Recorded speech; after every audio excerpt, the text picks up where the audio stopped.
Behold, the divine word resonated, carrying the weight of ages and the certainty of unassailable truth. Because you have not kept my covenant and my statutes that I commanded you, I will surely tear the kingdom from you and will give it to your servant. This was the pronouncement, stark and unvarnished, cutting through the opulence of Solomon's palace like a cold wind. It was not a threat, but a foregone conclusion, a decree woven into the very fabric of the covenant he had so carelessly frayed. The blessings of his reign, the unparalleled prosperity, the golden age of Israel, all of it was overshadowed by the impending shadow of his transgressions. The king, who had built a temple to honor the Lord, had, through his actions, inadvertently built altars to other gods within the very heart of his kingdom, and now, the Lord declared, the price would be exacted. The divine judgment was not a capricious act, but a direct consequence of covenantal breach. The relationship between God and Israel was not a mere contract of convenience, but a sacred bond, a divine human partnership. Within this bond, God had laid out clear stipulations, a path of faithfulness that would ensure blessing and prosperity. Solomon, in his later years, had veered from this path, seduced by the allure of foreign affections and the perceived diplomatic advantages of accommodating divergent religious practices. He had, in effect, declared that the exclusive devotion demanded by Yahweh was negotiable, a proposition that the divine being, in his righteous holiness, could not accept. The statutes and commandments were not suggestions, but the bedrock upon which the covenant stood. To violate them was to shake that foundation to its core. The king's heart, once so attuned to the divine whisper, had grown deaf to its warnings. He had sought wisdom, and it had been granted. He had prayed for understanding, and it had flowed abundantly. Yet, in the intricate tapestry of his life, he had interwoven threads of foreign worship alongside the pure gold of Yahweh's truth. His 700 wives, each a princess from a different nation, and his 300 concubines, had brought with them the pantheons of their homelands. Solomon, perhaps believing his immense wisdom and his devotion to the temple would act as an impenetrable shield, had allowed these foreign practices to flourish. He had sanctioned the erection of high places, the burning of incense to pagan deities, the adoption of rituals that stood in direct opposition to the laws of Moses. It was a slow poisoning, a dilution of the singular devotion that was the very essence of Israel's covenantal identity. The divine pronouncement thus served as a stark reminder of the immutable nature of God's law and the profound seriousness of covenantal fidelity. While God's grace is boundless, and his mercy enduring, his justice is also a fundamental aspect of his character. The blessing of a united kingdom, a gift so extraordinary, was intrinsically tied to the obedience of its king. When that obedience faltered, when the covenant was treated with such apparent disregard, the divine favor, while not entirely withdrawn from Solomon's life in terms of personal blessings like continued wealth and extended life, was certainly withdrawn from the overarching political entity he presided over. The unity of the kingdom, a testament to God's power and promise, was now to be undone as a direct consequence of the king's compromise. The prophecy was specific. 10 tribes would be given to his servant, Jeroboam, while his son, Rehoboam, would inherit only the tribe of Judah and a small part of Benjamin. This division was not a random act of divine caprice, but a meticulously calibrated judgment. It ensured that the northern tribes, those most likely to have been influenced by the pervasive foreign worship sanctioned by Solomon, would be separated from the more religiously conservative south. It was a consequence designed to highlight the folly of syncretism and to serve as a perpetual reminder of the importance of maintaining an unadulterated faith. The very act of division was, in a sense, a judgment on the mingling of the sacred and the profane that had become so characteristic of Solomon's later reign. The weight of this pronouncement must have been crushing. Solomon, who had reveled in the unparalleled glory of his kingdom, who had seen Israel rise to heights of power and prestige never before attained, was now faced with the certainty of its fragmentation. The legacy he had so carefully cultivated, the unified nation forged by his father David and expanded under his own unparalleled wisdom and success, was destined to crumble. The divine word offered no recourse, no opportunity for reprieve, for the decision had been made, the consequences irrevocably set in motion by Solomon's own choices. This was the stark reality of compromise. It wasn't about a single, cataclysmic act of defiance, but a series of seemingly minor concessions, each one chipping away at the bedrock of devotion. The king's affections for his foreign wives, his desire for political stability through intermarriage, his inclination towards a more inclusive, worldly approach to governance, these were the seemingly innocuous decisions that, when viewed through the lens of divine law and covenantal integrity, proved to be profoundly destructive. They were the cracks in the dam that, over time, would lead to its ultimate collapse. The kingdom's unity, so painstakingly built, was a fragile thing, dependent on the unwavering adherence to the principles of the covenant. The pronouncement also underscored the principle that divine favor is conditional. While God had blessed Solomon abundantly, this blessing was not an unconditional guarantee. It was a testament to God's faithfulness to his promises, but it also carried an implicit expectation of reciprocity, of obedience and faithfulness in return. Solomon had received an extraordinary measure of grace, and his failure to honor the covenantal terms of that grace had profound repercussions. The wisdom he possessed, the wealth he accumulated, the very peace he enjoyed, these were all gifts from God, meant to be utilized in service to the divine will. When he allowed his personal desires and political expediency to override his covenantal obligations, he jeopardized not only his own standing but the future of the entire nation. The words, "I will surely tear the kingdom from you and will give it to your servant," were not merely a political prediction, they were a theological statement. They declared that the authority of earthly rulers, even those as divinely favored as Solomon, was ultimately subordinate to the divine will. The possession of a kingdom was not an inherent right, but a stewardship granted by God. And when that stewardship was misused, when the divine laws were transgressed, the grantor had the sovereign right to reclaim what had been lent. This was a humbling truth for a king who had, in many ways, embodied the pinnacle of earthly power and prestige. The divine pronouncement, therefore, stood as a testament to the enduring consequences of sin, even in the life of a righteous man who had experienced profound blessings. It was a sobering reminder that obedience is not a passive virtue but an active commitment, a constant vigilance against the insidious temptations of the world. Solomon's reign, though marked by unparalleled glory and wisdom, would ultimately be remembered not just for its triumphs, but for the faithful compromises that paved the way for the kingdom's division. The price of his concessions, it turned out, was not merely personal disappointment, but the fractured future of a people chosen by God. The very unity he had championed was destined to be undone, a stark and enduring lesson in the cost of deviating from the divine path. The echoes of that pronouncement would resonate through the years, a solemn warning against the allure of worldly peace at the expense of heavenly fidelity, a testament to the immutable truth that God's covenant demands not just outward acts of devotion, but an inward, unwavering loyalty of the heart. Chapter 6. The Nazarite's Vow. The air in the small, unassuming house in Zorah was thick with a quiet desperation that had settled over the years like dust. Manoah, a man of Ephraim, and his wife, whose name is lost to the mists of time, were a couple deeply loved by God, yet burdened by a silence that echoed in their empty home. Their hearts ached with a longing that no earthly comfort could assuage, the yearning for a child.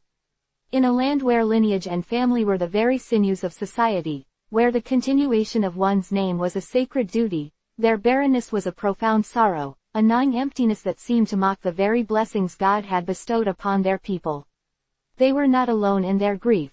The narrative of barrenness is a recurring motif in the sacred history, a prelude to divine intervention, a testament to the fact that God's plans often bloom in the most unlikely soil.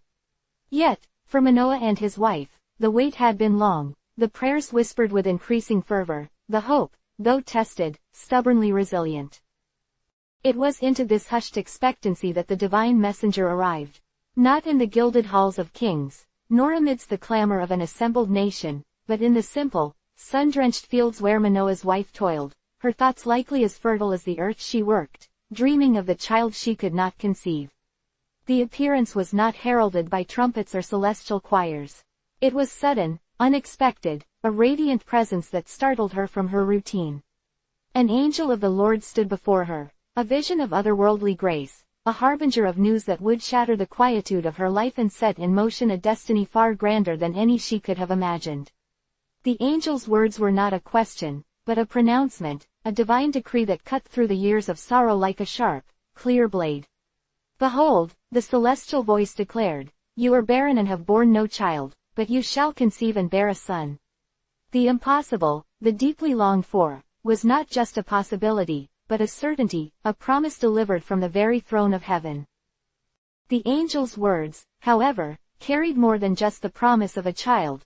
They were laden with instruction, a divine blueprint for the life yet to be conceived. The mother-to-be was not to partake of the usual pleasures and habits of pregnancy. "Now therefore, be careful and drink no wine or strong drink, and eat not any unclean thing." This was not merely dietary advice, it was the first strand in a tapestry of consecration, the initial etching of a life set apart. The prohibition against wine and strong drink, and the avoidance of anything considered ritually impure, pointed towards a singular, focused devotion, a life dedicated from its very inception to a purpose that transcended the ordinary. These were not arbitrary rules but the foundational elements of a sacred calling, a foreshadowing of the unique vows that would define her son's existence. Her husband, Manoah, upon hearing this astounding news, was understandably eager to understand the nature of this divine visitor and the profound implications of his words. He sought the Lord, not in a moment of crisis, but in a spirit of earnest inquiry, a desire to grasp the full scope of God's plan. He prayed, "Oh, my Lord, please let the man of God whom you sent come again to us and teach us what we shall do to the boy who is to be born."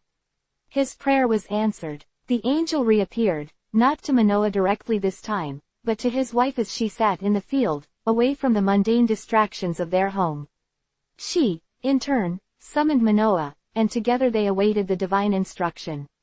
The angel's reappearance signaled the gravity of the situation and the unfolding of a cosmic narrative that involved their humble lineage. When Manoah encountered the angel again, his first impulse was to seek hospitality, a natural human gesture of respect. He offered to prepare a meal, a lamb for roasting. But the angel's response was a clear delineation of his divine nature and the extraordinary circumstances surrounding this birth. "Though you detain me, I will not eat of your bread. But if you offer a burnt offering, you shall offer it to the Lord." This was a profound reminder that this was no ordinary man, this was a divine messenger whose presence transcended earthly customs and expectations. The instruction to offer a burnt offering was crucial, for it was within the sacred ritual of sacrifice that the angel would reveal the full measure of his identity and the destiny of the child. As Manoah prepared the burnt offering, a question burned in his mind, a question that would soon be answered with divine thunder. He asked the angel, "What is your name? So that when your words come true, we may honor you." It was a reasonable request, an attempt to put a name to the divine power that was reshaping their lives. The angel's reply was not a simple name, but a profound theological statement. "Why do you ask my name, seeing it is wonderful?" This, wonderful, name, often interpreted as, beyond understanding, or, miraculous, hinted at a divine nature that could not be fully comprehended by mortal minds. And then, the revelation, the angel of the Lord.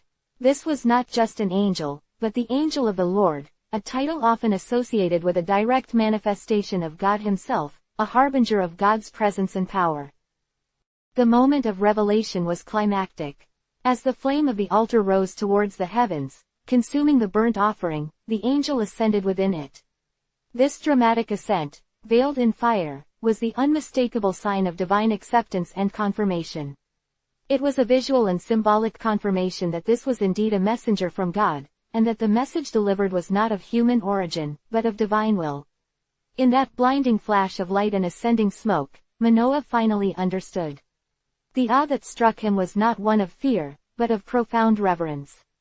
He fell on his face, recognizing the awesome presence of the Almighty. "Alas, O Lord, I shall surely die, for I have seen God." His fear was understandable. In ancient Near Eastern thought, to see the divine countenance was often to perish. But the angel, in his divine wisdom, reassured Manoah. "If the Lord had meant to kill you, he would not have accepted our burnt offering and cereal offering, or shown us all these things, or even now told us of this." The angel's purpose was not to bring death, but to usher in life, to initiate a salvific plan for Israel. And with this reassurance came the definitive pronouncement concerning the child. "Your wife Elizabeth," the angel declared, using a name that echoes a similar narrative of divine intervention, shall bear a son, and you shall call his name Samson. He shall begin to save Israel from the hand of the Philistines. This was the crux of the prophecy, the divine mandate laid bare. The child, Samson, was not to be an ordinary Israelite, nor a mere warrior. He was designated from the very womb as a Nazir, a consecrated one, a deliverer. The Hebrew word Nazir comes from a root meaning, to separate, or, to consecrate. Samson's life would be one of separation from the ordinary, a life dedicated entirely to God's purposes. This consecration would manifest in specific, observable ways, not just through his extraordinary strength, but through a lifelong commitment to the Nazirite vow. This vow, detailed in the law of Moses, involved abstaining from wine and strong drink, refraining from cutting his hair, and avoiding contact with dead bodies. These were not mere personal preferences but outward signs of an inward, absolute dedication. The angel's words painted a picture of a nation groaning under oppression. The Philistines, a formidable seafaring people who had settled along the southern coast of Canaan, had become a persistent and brutal force against Israel. They wielded their superior iron technology, their military prowess, and their cruel dominance to subjugate the Israelites. For years, the cries of the oppressed had ascended to heaven, a chorus of suffering and a desperate plea for liberation. It was into this crucible of despair that Samson was born, a divinely appointed instrument of deliverance. His very existence was a testament to God's responsiveness to the suffering of his people. He was not a spontaneous eruption of power, but a meticulously planned intervention, a strategic move in the grand narrative of salvation history. The significance of Samson being born into a barren womb cannot be overstated. It amplified the miraculous nature of his conception and birth, ensuring that no one could attribute his lineage or future prowess to natural inheritance or human effort. His strength, his destiny, would be unequivocally understood as a gift from God, a divine endowment.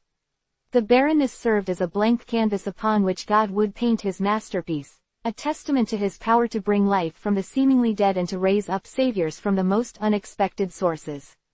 This theme of God choosing the weak and the seemingly incapable to accomplish his mighty purposes is a thread that runs throughout Scripture, reminding humanity that divine power is not limited by human frailty. The angel's pronouncements about Samson's future were not simply a prediction of what would happen, but a decree of what would happen. The language of divine prophecy carries the weight of divine intent, shaping the very fabric of reality. Samson was not merely destined to be strong, he was destined to begin the work of saving Israel. This subtle phrasing suggests that his task was not the complete eradication of Philistine power, but the initiation of a process, a catalyst for future liberation. He was the spark that would ignite the flame of freedom, the prelude to a more comprehensive deliverance. This understanding highlights the incremental nature of God's work, often unfolding in stages and requiring multiple generations and instruments. The birth of Samson, therefore, was far more than the arrival of a new baby into a waiting family. It was a supernatural event, a divine intervention that marked the beginning of a unique era in Israel's history. It was the birth of a champion, consecrated from conception, divinely appointed, and destined to wield extraordinary power for the liberation of his people. The angel's visit, the miraculous conception, the specific instructions for the mother, and the explicit prophecy of his role as a deliverer all served to establish a supernatural context for Samson's life. He was set apart, a Nazirite from the womb, a testament to God's sovereignty and his unwavering commitment to his covenant people, even in their darkest hours. The quiet desperation of Manoah's home had been transformed into the vibrant anticipation of a divinely ordained destiny, a destiny that would unfold with astonishing, and at times, terrifying, power. The stage was set, the hero conceived, and the epic of Samson, the man of impossible strength, was about to begin. The strength that would define Samson was no ordinary attribute. It was not the product of rigorous training, nor the result of robust genes passed down through generations of warriors. It was, from its very inception, a gift from the heavens, a tangible manifestation of the divine presence that had chosen him for a singular purpose. This was not merely physical prowess, it was the very power of the Holy Spirit, channeled through a life set apart, a life meticulously consecrated from the moment of its conception. The angel's pronouncements to Manoah and his wife were not simply a prophecy of future events, but a foundational declaration of Samson's unique nature. He was destined to be a Nazir of God, a consecrated one, and within this consecration lay the wellspring of his extraordinary abilities. From the earliest days, this divine endowment would have been palpable, a subtle, yet undeniable, force that set him apart. While the full might of his strength would erupt in dramatic fashion later in his life, its origins were rooted in the sacred principles of his upbringing. The very essence of the Nazirite vow, which began with his mother's strict adherence to the angelic instructions and continued through his own life, served as the conduit for this supernatural power. The prohibitions were not arbitrary restrictions designed to make his life difficult, they were sacred boundaries, carefully established to maintain a direct and unadulterated connection to the divine source of his strength. Abstaining from wine and strong drink meant a clear mind, unclouded by the intoxicating haze that could dull one's senses and diminish spiritual receptivity. This sobriety, both literal and metaphorical, was crucial for a life that was to be wholly governed by divine impulse. Furthermore, the commandment to allow his hair to grow uncut was more than just a distinctive physical characteristic. It was a living, visible symbol of his dedication, a testament to his unbroken covenant with God. The length and thickness of his hair would serve as a constant reminder, both to himself and to those around him, of the source of his power and the sacred trust he carried. In a society where grooming and hairstyles often signified social status or adherence to cultural norms, Samson's uncut hair was a deliberate act of defiance, a declaration of his allegiance to a higher authority. This visible sign was intimately tied to his strength, a truth that would be revealed in the most dramatic and tragic of circumstances. The avoidance of contact with the dead, another crucial aspect of the Nazirite vow, further emphasized his life-affirming mission. Samson was to be a bringer of life and liberation, not one associated with the finality and corruption of death. This separation from the realm of the deceased underscored his role as an agent of divine renewal and deliverance. It was a physical manifestation of his spiritual purity and his dedication to the living God, who is the source of all life. Each of these components of the vow, the abstinence from intoxicants, the uncut hair, and the avoidance of impurity, were not merely rules to be followed, but sacred disciplines that maintained the integrity of his connection to the divine power that animated him. The early years of Samson's life, though not marked by the epic battles of his adulthood, would have been a period of gradual unfolding of this divine endowment. Perhaps it was in moments of play, where his youthful exuberance would occasionally betray an unnatural robustness, startling his peers with feats of strength they could not comprehend. Or perhaps it was in moments of quiet contemplation, where he would sense a powerful presence within him, a latent energy that responded to his unspoken needs and desires. These nascent stirrings of power were the early whispers of the divine spirit that would eventually roar through him, empowering him to confront the formidable might of the Philistines. The reliance on this divine endowment was absolute. Samson was not a self-made hero. His strength was not an internal reservoir he could tap into at will through sheer grit and determination. It was a borrowed power, a gift that flowed through him as long as he remained faithful to the terms of his consecration. This profound dependency was not a weakness, but the very foundation of his unique calling. It ensured that his achievements would always be attributed to God, and not to his own human capabilities. This humility, though perhaps not always evident in his later actions, was an inherent part of his divinely appointed role. He was a vessel, chosen and empowered by God, and his effectiveness was directly proportional to his alignment with the divine will. The narrative of Samson's strength is thus inextricably linked to the spiritual discipline of his life. It is a powerful testament to the belief that true power does not stem from physical might alone, but from a deep and abiding connection to the divine. His strength was not just in his muscles, but in his spirit, his unwavering dedication to the sacred vow that set him apart. This was the inherent paradox of Samson, a man of immense physical power, yet utterly dependent on a spiritual source. His vow was not a burden, but the very key that unlocked the extraordinary potential within him, a potential that would be instrumental in the ongoing struggle for Israel's freedom. The story of Samson's strength is, therefore, not just a tale of a mighty warrior, but a profound exploration of the nature of divine empowerment and the transformative power of a life consecrated to God. It illustrates that the most formidable strength is often found not in the absence of vulnerability, but in the unwavering trust and obedience that allows the divine to work through human frailty. The early manifestations of Samson's burgeoning strength were subtle, yet undeniably present.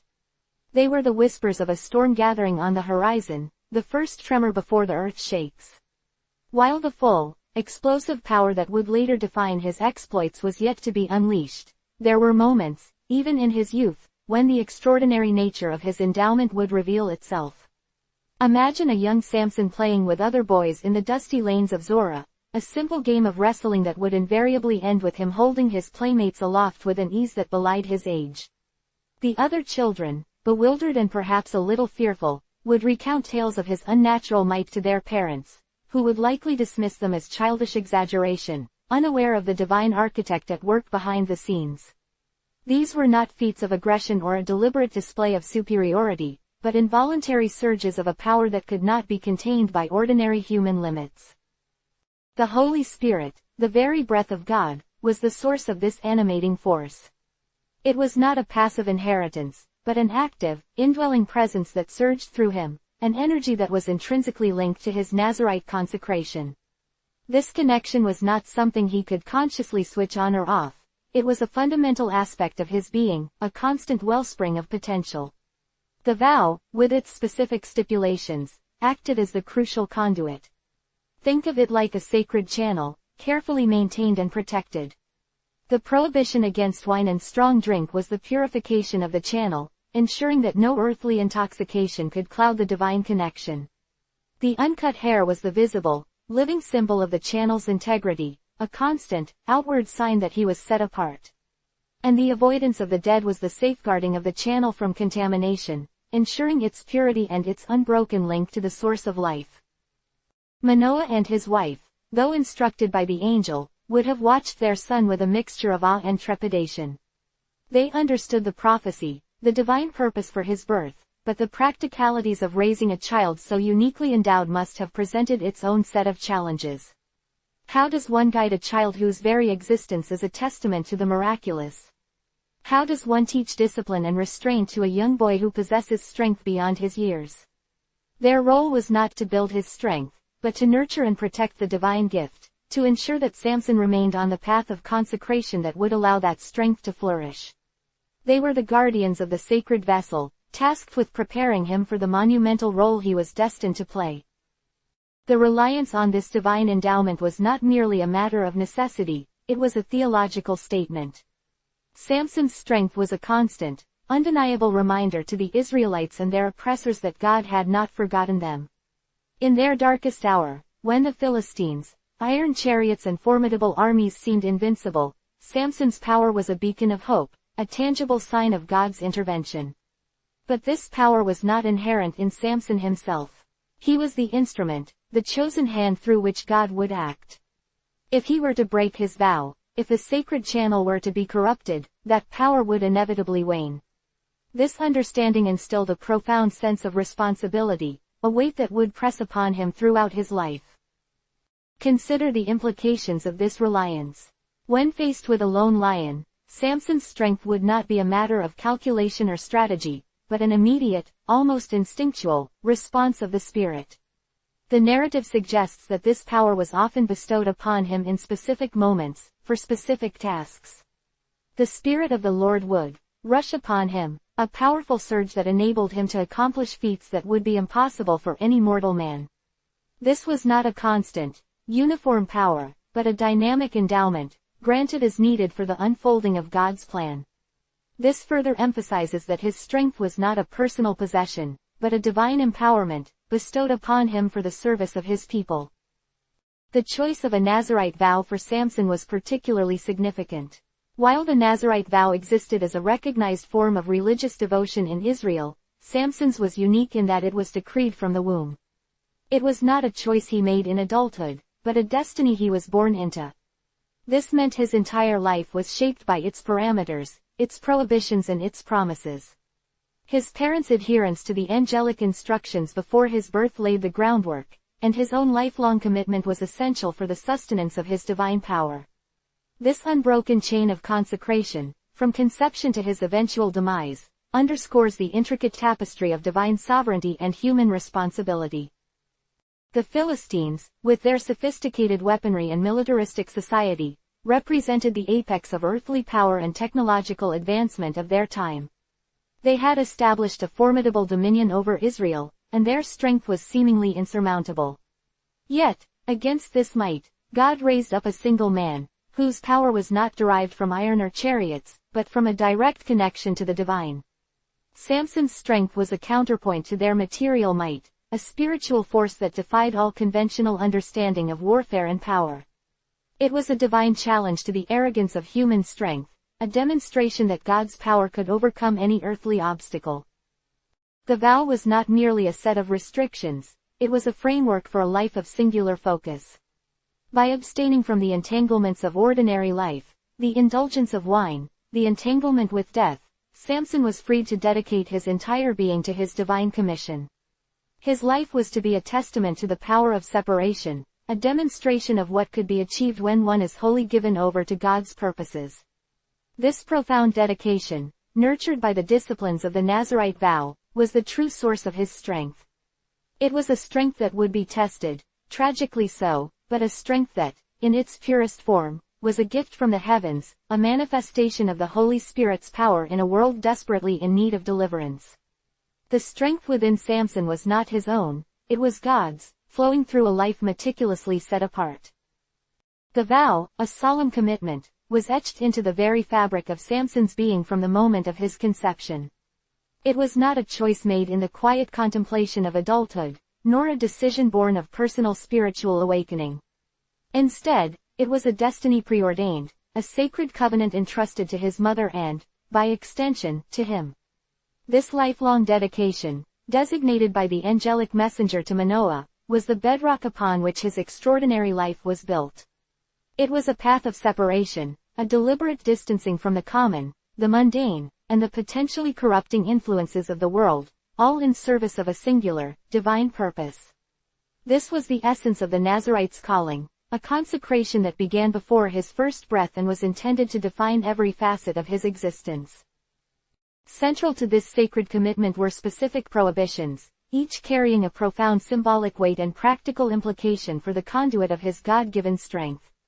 The abstention from wine and strong drink was perhaps the most readily understood of these stipulations. In the ancient Near East, fermented beverages were deeply ingrained in social rituals, often associated with feasting, celebration, and sometimes, uninhibited revelry.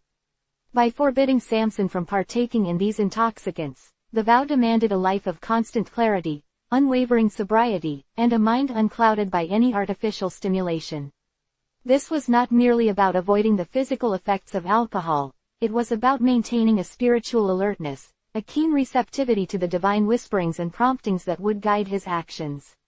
Intoxication, in its various forms, could dull the senses, lead to rash decisions, and foster a self-reliance that stood in direct opposition to the absolute dependence on God that defined Samson's calling. His strength was not to be fueled by earthly exhilaration but by an unadulterated connection to the divine source. This constant state of clear-headedness ensured that his judgments, his reactions, and his very essence remained aligned with the will of the one who empowered him. Imagine the subtle yet significant impact of this on his perception. While others might approach a tense situation with heightened emotions fueled by drink, Samson would be called to engage with a quiet, focused resolve, his decisions honed by divine wisdom rather than fleeting passion. The absence of such sensory alteration meant that his spiritual antennas were always at their peak, capable of receiving the subtle nuances of divine guidance. Equally critical, and perhaps more conceptually challenging, was the commandment to avoid all contact with the dead. This prohibition extended to the gentlest of touches, the accidental brushing against a corpse, the defilement by a dead animal, or even entering the dwelling of one who had recently passed. The world of the dead was, in ancient Israelite thought, a realm of stillness, separation, and ritual impurity. To deliberately shun this realm was to embrace life with an unreserved passion, to align oneself with the God of the living, who is the author of all vitality. For Samson, this meant that his mission was inherently one of deliverance and life-giving, not one associated with the finality and decay that death represented. Each instance of avoiding contact with the deceased was a reaffirmation of his sacred status, a purification of his being that maintained the integrity of the spiritual channel through which his power flowed. This was a constant act of vigilance, a conscious decision to remain in the realm of the vibrant and the living, mirroring the divine power he embodied. Think of the implications for his daily life: a road accident involving a fallen animal, a visit to a mourning family, even an encounter with a battlefield's aftermath. Each of these presented a potential breach, a moment requiring meticulous care and a steadfast commitment to the vow. His life became a testament to the power of life itself, a stark contrast to the encroaching shadows of mortality that held his people captive. This separation from death also served to highlight the miraculous nature of his strength. It was a power that defied the natural order, a force that brought life and liberation in a land often overshadowed by despair and defeat. The very air he breathed, the ground he walked upon, had to be carefully navigated to avoid any contamination that would sever his divine connection. However, it was the injunction regarding his hair that became the most visually striking and ultimately, the most potent symbol of his Nazirite consecration. You shall allow the hair of your head to grow long, because the Nazirite is dedicated to God from the womb. This was not merely a stylistic choice or a personal preference, it was a divine decree, a tangible, ever-present reminder of his sacred calling. The uncut hair, growing continuously, became a living testament to his unbroken vow. It was a visible emblem of his separation from the world and his unyielding dedication to God. In a society where hairstyles often signified social standing, tribal affiliation, or adherence to prevailing cultural norms, Samson's long, untamed locks would have marked him as profoundly different. It was a constant, public declaration: I belong to God. This outward sign was intrinsically linked to his inner strength, a truth that would be revealed with devastating consequence. The growth of his hair was a parallel to the growth of his spiritual connection, a physical manifestation of the divine power that coursed through him. The length and vigor of his hair were, in a symbolic sense, measures of his faithfulness. Each strand represented a moment of adherence, a day lived in accordance with the vow, and a testament to the unbroken covenant with the divine. The symbolic resonance of the uncut hair cannot be overstated. It spoke of a natural, unhindered flow of divine energy, much like the untamed wilderness. It was a rejection of artificiality, of the human desire to shape and control that which is meant to be wild and free, mirroring the untamed power that God bestowed upon him. This was a strength that could not be tamed, cut down, or diminished by conventional means, as long as the vow remained intact. The very act of allowing it to grow was an act of faith, a submission to a divine will that transcended human understanding of aesthetics or practicality. It was, in essence, a visible prayer, a silent sermon etched onto his very being. The interplay between adherence to these stipulations and the manifestation of his strength was to become the central drama of Samson's life. Each act of faithfulness reinforced the divine connection, allowing the Spirit of the Lord to rush upon him with revitalizing power. Conversely, any lapse, any transgression, would inevitably lead to a weakening, a diminishment of that supernatural endowment. This dynamic dependency meant that Samson's strength was not an innate quality he possessed, but a power granted and sustained through his obedience. His life became a living parable of the profound truth that true strength is not self-generated but divinely bestowed, and its continuation hinges on a willing and unwavering consecration. The vow was not a cage, but a covenant, not a burden, but the very source of his exceptional might. It was the framework that allowed the miraculous to flourish within the human. His adherence was the key that unlocked the divine reservoir, while his transgressions were the turning of that key in the wrong direction, leading to an eventual loss of the sacred endowment. This intricate dance between divine power and human responsibility, orchestrated by the demands of the Nazirite vow, would define his every triumph and, ultimately, his tragic downfall. The integrity of his consecration was, quite literally, the measure of his might. The very air within the land of Canaan seemed thick with the Philistines' oppressive presence. They were a shadow that lengthened with each passing year, a constant, gnawing ache in the bones of the Israelites. For generations, the tribes had lived under their dominion, their fertile fields sometimes yielding bounty for their conquerors, their sanctuaries a testament to a faith held in hushed, fearful reverence. It was into this landscape of simmering resentment and simmering subjugation that Samson was born, his life, from its very inception, interwoven with the struggle against these formidable seafaring peoples. The angelic pronouncements to his parents had spoken not only of his divine consecration but also of a future role, a deliverer. And deliverance, in those days, was synonymous with defiance, with a forceful assertion of God's will against the encroaching might of the Philistines. Samson's rise to prominence was not a gradual ascent, a slow build of reputation through carefully orchestrated victories. Instead, it was a series of explosive bursts, moments of incandescent rage and supernatural strength that tore through the fabric of Philistine control. He was not a general commanding armies, nor a diplomat negotiating treaties. He was a force of nature, a solitary whirlwind unleashed upon a land that had grown accustomed to its own perceived invincibility. His judging was less about dispensing legal judgments and more about enacting divine justice, a fierce, often brutal, retribution meted out directly by his hand. The Spirit of the Lord, the very wellspring of his otherworldly power, would often rush upon him, igniting a righteous fury that made him an unstoppable tide against the Philistine strongholds. These early encounters, though sporadic, were potent declarations of a coming storm. One such instance, seared into the memory of the Philistines, occurred in the vineyards of Timnah. Samson, his heart likely burning with some perceived slight or injustice, found himself in the vicinity of this prosperous Philistine settlement. The narrative is not always explicit in detailing the precise spark that ignited his ire, but the outcome is undeniably clear. A young lion, a creature of raw power in its own right, had crossed his path, its growl a challenge in the rustling leaves. In any ordinary man, this would have been a moment of grave danger, a desperate struggle for survival. But Samson was no ordinary man. The divine empowerment surged through him, transforming him into something more. He met the beast not with fear, but with a primal, untamed force that mirrored the very power he wielded.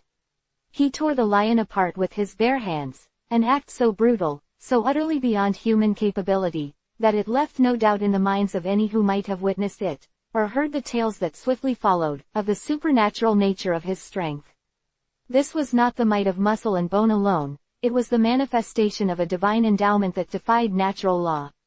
The residual shockwaves of such an act would have rippled through the Philistine communities, sowing seeds of unease and a dawning realization that a new kind of threat had emerged.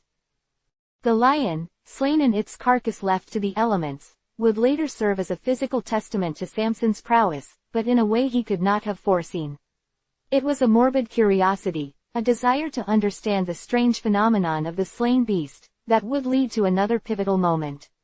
Some time later, on a journey that would bring him back to Timnah, Samson was drawn to the carcass of the lion he had vanquished. The carcass, by then, had become a hive for bees, their honey a sweet, unexpected bounty within the macabre remains. This peculiar observation, this interplay of death and new life, of decay and sweetness, would form the basis of a riddle, a verbal challenge hurled at his Philistine tormentors during a feast. The riddle, out of the eater came something to eat, and out of the strong came something sweet, was a testament to his cleverness, a sign that his power was not merely brute force but also possessed of a keen intellect, albeit one often masked by a tempestuous spirit. The Philistines, flummoxed by the enigma, pressured Samson's bride-to-be to extract the answer from him, a betrayal that would further inflame Samson's already volatile temper and set the stage for further conflict. But the tearing of the lion was only a prelude. Samson's true impact as a disruptor of Philistine order manifested in more direct and devastating ways.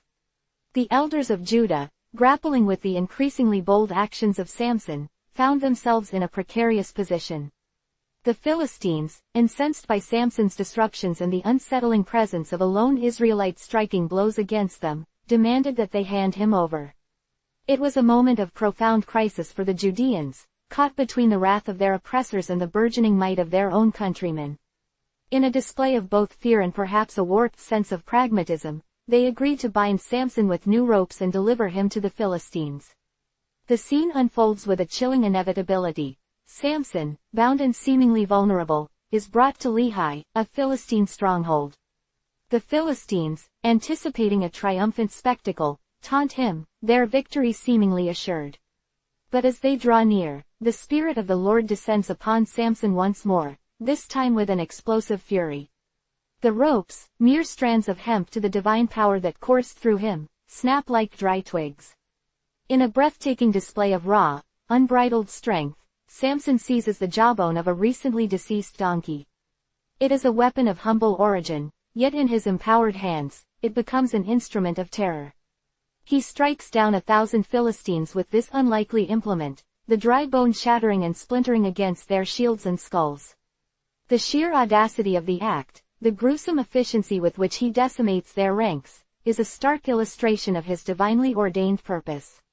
He is not merely fighting, he is enacting a judgment, a fierce and bloody assertion that Israel, under his watch, will no longer be cowed.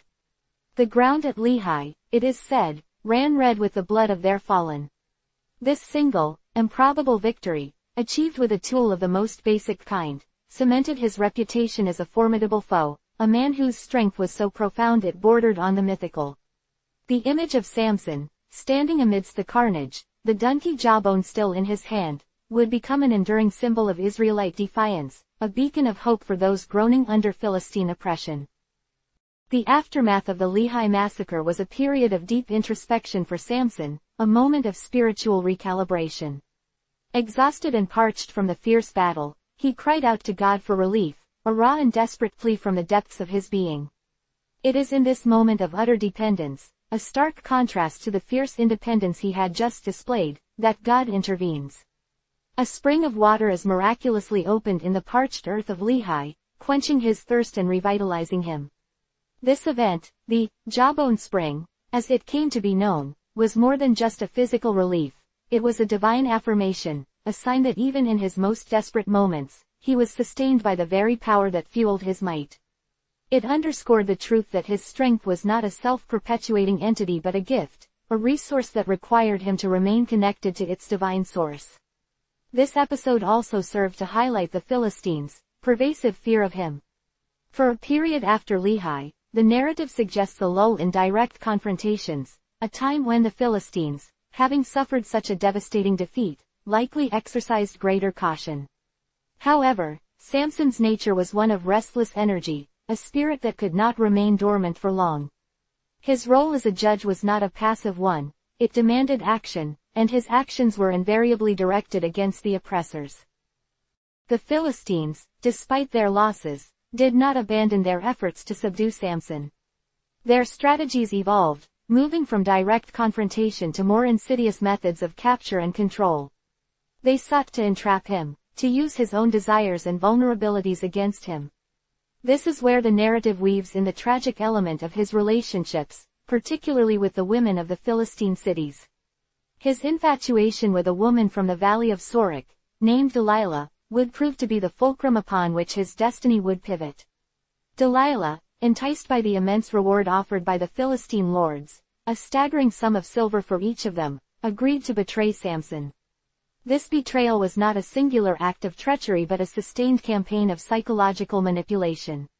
For weeks, Delilah employed every wile and persuasion at her disposal to discover the secret of Samson's extraordinary strength.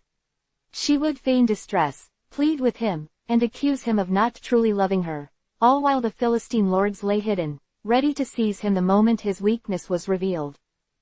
Samson, whether blinded by love, flattered by her attention, or simply weary of her constant nagging, began to play a dangerous game with her.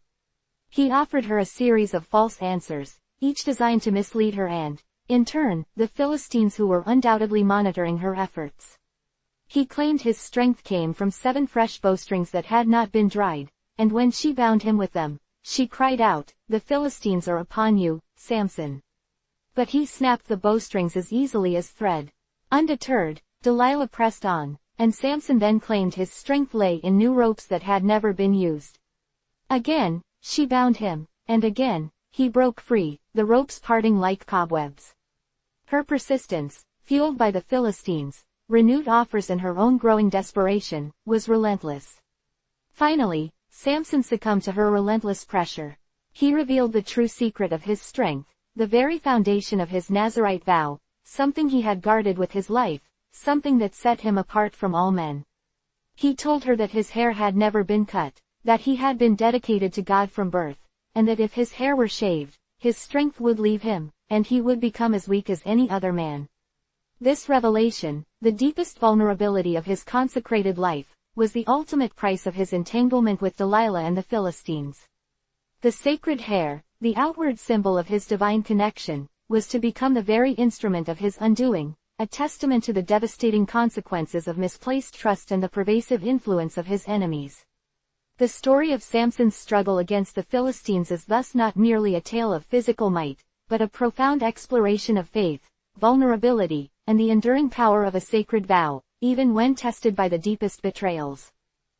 The Spirit of the Lord was not a constant, placid stream within Samson, but a powerful, tempestuous torrent that surged and subsided, its activation marked by a visceral transformation. It was not a force he could summon at will, like a craftsman calling upon his tools. Rather, it was a divine impartation, a palpable descent of power that altered the very fabric of his being for the duration of its presence. The accounts of his exploits, when closely examined, reveal these moments as distinct occurrences, often precipitated by a dire need or a righteous provocation. These were not moments of mundane exertion, where an already formidable strength was merely amplified. These were instances of supernatural infusion, where the ordinary boundaries of human physiology were utterly transcended, allowing him to perform acts that defied the laws of nature and the established order of the world. When the Spirit of the Lord rushed upon Samson, it was described not as a gentle awakening, but as a forceful inundation. Imagine a static charge building, a pressure growing within, until it erupts with an explosive release of energy. It was a profound internal shift, a profound awareness of a power far greater than himself coursing through his veins, igniting a righteous fury that propelled him into action. This was the source of his unyielding grip that could snap ropes like dried reeds, the impetus behind the impossible strength that could rend a lion asunder with bare hands, and the driving force that allowed him to wield a donkey jawbone as an instrument of mass destruction. This divine empowerment was the bedrock of his role as a judge and deliverer, a potent reminder that his prowess was not an inherent, personal attribute, but a sacred endowment, bestowed by the Almighty for the specific purpose of liberating his people from the yoke of oppression. These were not calculated displays of might, they were God-ordained interventions, moments when the heavens themselves seemed to descend to imbue a mortal man with the power to enact divine will upon the earth.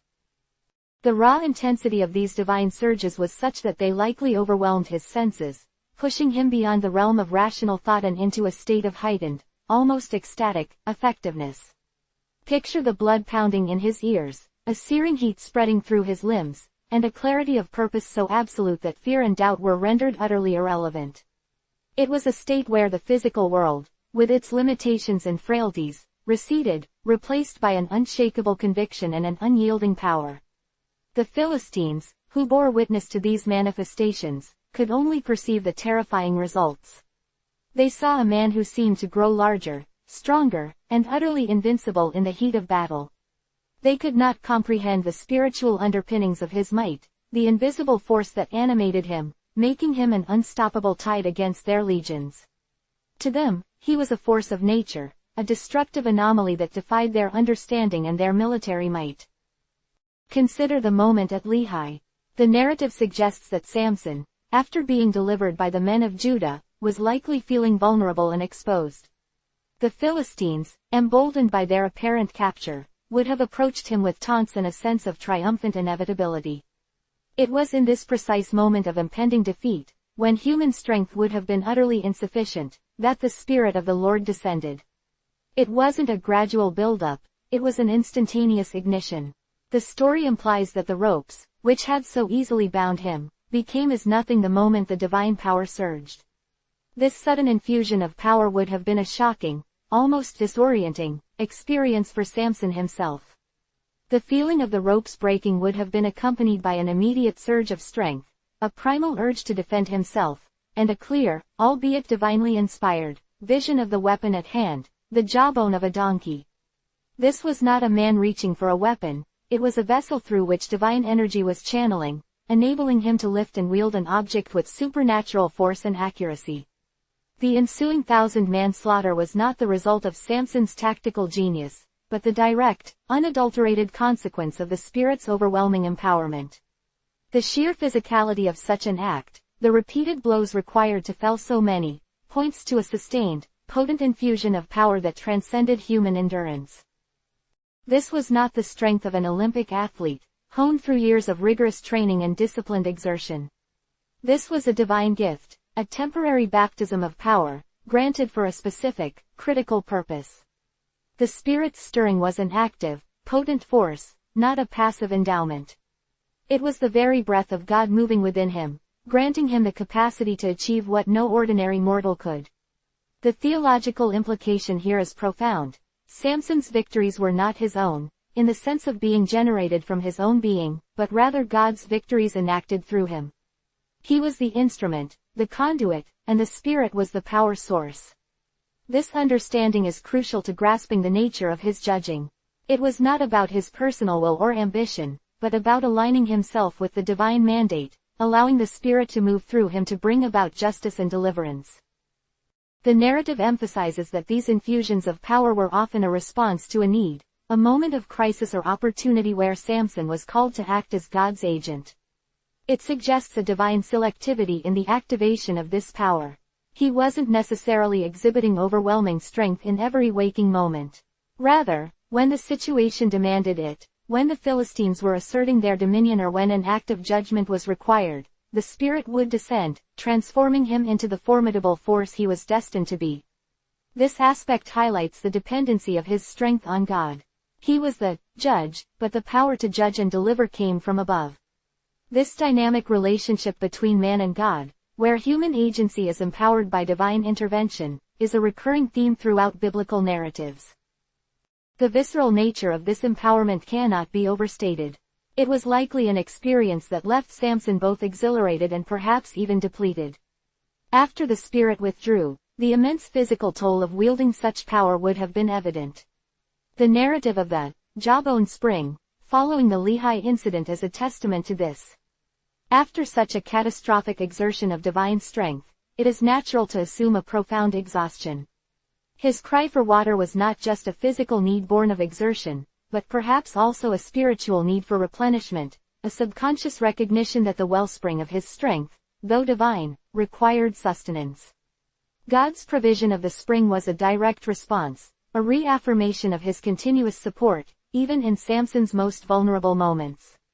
It underscored that even the most divinely empowered individual remained a mortal being, dependent on God for both spiritual and physical sustenance.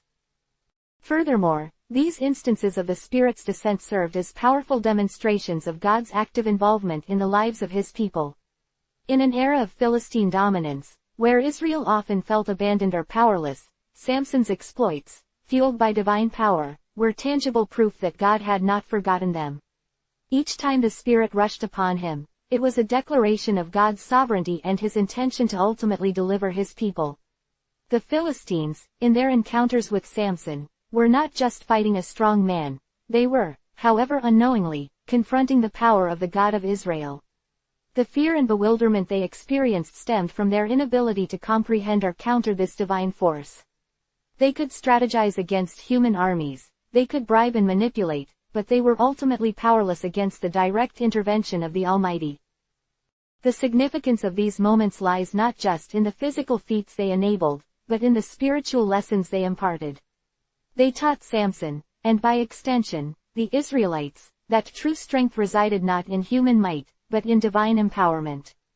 They illustrated the principle that God chooses the weak and the unlikely to confound the strong, and that his power is made perfect in human frailty. Samson's reliance on the Spirit was not a weakness, it was the very source of his strength.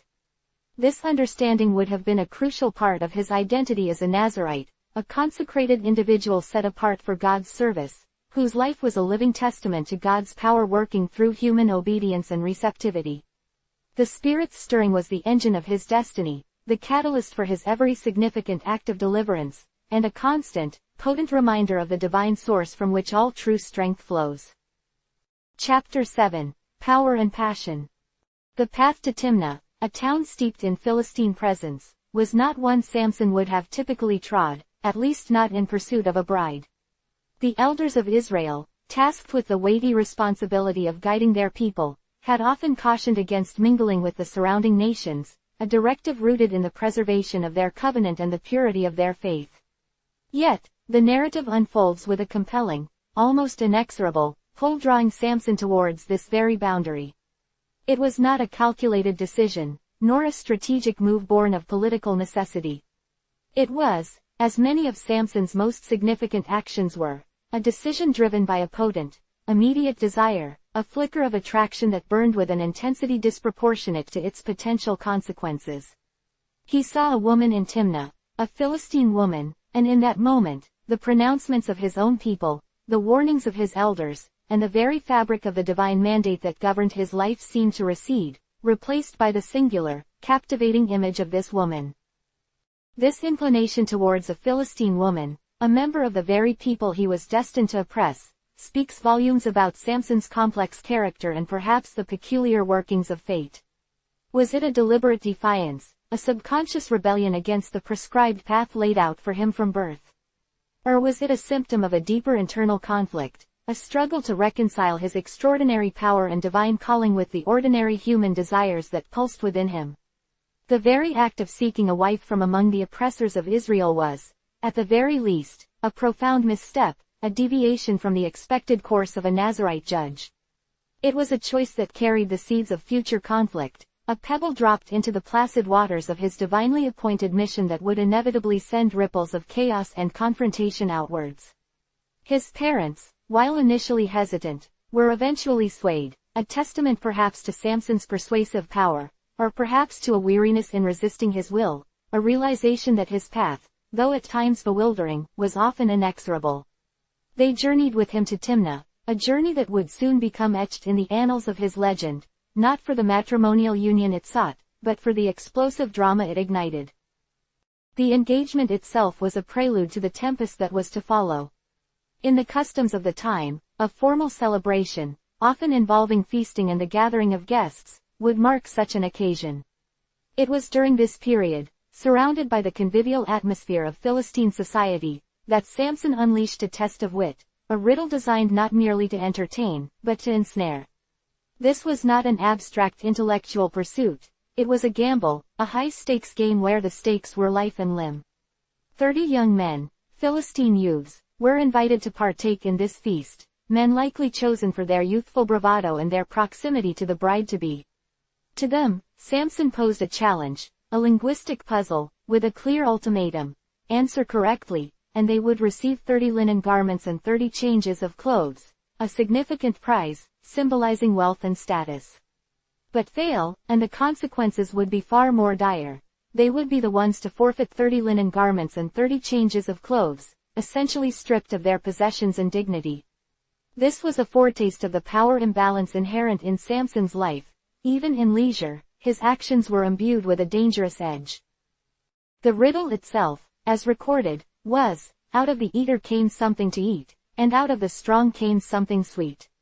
A cryptic pronouncement, seemingly simple, yet laden with a hidden meaning that only Samson, through his unique experiences, could truly unravel. The young Philistines, confident in their perceived intellectual prowess and perhaps emboldened by the celebratory atmosphere, readily accepted the challenge. They saw it as a mere game, a chance to prove their own cleverness against the increasingly formidable Israelite. They had witnessed Samson's feats of strength, perhaps with a mixture of awe and fear, but in the realm of the mind, they likely believed themselves on equal footing, if not superior. The atmosphere was thick with anticipation, a palpable tension underlying the laughter and the clinking of cups, for the stakes were unusually high. The 3 days granted for them to decipher the riddle ticked by, each passing hour tightening the knot of suspense. Samson's reputation preceded him, and the Philistines, knowing his extraordinary nature, likely felt a growing unease. They understood that this was no ordinary wager. While they engaged in their debates, their theories, their increasingly desperate conjectures, Samson's own thoughts, no doubt, were far from the playful banter. He had not posed this riddle lightly. It was a reflection of a profound, singular experience, a moment of divine encounter that had occurred on his journey to Timnah. He had been alone, perhaps feeling the weight of his impending obligations, or perhaps simply traveling a solitary path, when a lion, a formidable predator, had attacked him. In that moment, stripped of any external aid, Samson had relied on the power that coursed through him, the Spirit of the Lord, and had, with his bare hands, torn the beast asunder. Later, as he passed by the same spot, he observed that the lion's carcass had become a hive for bees, and from within its decaying flesh, they had produced a honeycomb, a source of sweet sustenance. This, then, was the heart of his riddle. The powerful, terrifying lion, the eater of flesh, had yielded the sweet, edible honeycomb. The paradox lay in the origin of the sweetness, born from death and violence. As the deadline loomed, and their own minds yielded no answer, a desperate and treacherous plan was hatched. The 30 youths, their pride wounded and their resources threatened, turned their gaze towards the bride-to-be. They approached her, their words laced with veiled threats and persuasive appeals, demanding that she coax the answer from her betrothed. They painted a grim picture of their fate, appealing to her sympathy, or perhaps more cynically, her fear of the repercussions if they were to suffer the penalty. "Entice your husband," they implored, "so that he may tell us the riddle. Otherwise, we will burn you in your father's house to death." The threat was brutal and unambiguous, a stark illustration of the harsh realities of Philistine justice and the ruthless lengths to which they would go to protect their own. The young woman, caught between the formidable power of her future husband and the menacing ultimatum of his peers, found herself in an agonizing predicament. The pressure mounted, day after day, as she was harangued and threatened. Her pleas for Samson to reveal the answer met with his initial, perhaps playful, evasion. He accused her of holding him in contempt, of not truly loving him if she could not keep his secret. He likely saw her pleas as a sign of weakness, or perhaps a subtle attempt to undermine him. The interplay between them, as depicted, is charged with a subtle tension. He, the divinely empowered Nazarite, bound by his vows and his mission, and she, a Philistine woman, caught in the web of his extraordinary life, attempting to navigate the customs and expectations of her own society while bound by a marriage contract. Finally, under the relentless duress and the terrifying threat of annihilation, she broke. The narrative suggests a deep emotional unraveling, a desperation born of fear for her own life and the lives of her family. With tears streaming down her face, she confessed to Samson the true nature of the pressure she was under, the threats that had driven her to this desperate act. This revelation struck Samson not with understanding or compassion, but with a searing anger, a sense of betrayal. He perceived her tears and her confession not as a plea for help, but as a manipulative tactic, a sign that she had aligned herself with his enemies. The love or affection that had drawn him to her seemed to evaporate in the face of this perceived treachery. The intimate bond of their engagement was fractured, replaced by a cold, hard fury. His response was not one of negotiation or appeasement. It was an eruption of the very power that defined him, a swift and brutal retribution that underscored the dangerous consequences of crossing him. He declared, with cold finality, that if she had not deciphered his riddle, he would not reveal it. But his anger did not stop at mere words. The Spirit of the Lord, stirred by this perceived betrayal and the unfolding injustice, rushed upon him. This was not a time for subtle solutions or diplomatic maneuvers. This was a moment where divine purpose intersected with human passion, igniting a destructive fire. Samson, fueled by righteous indignation and supernatural strength, left his betrothed and journeyed to Ashkelon, a prominent Philistine city.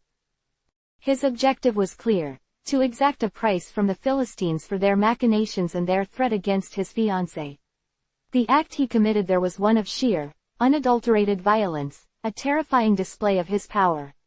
He attacked 30 Philistines, men of Ashkelon, slew them, and, in a chilling echo of his earlier promise, took their garments.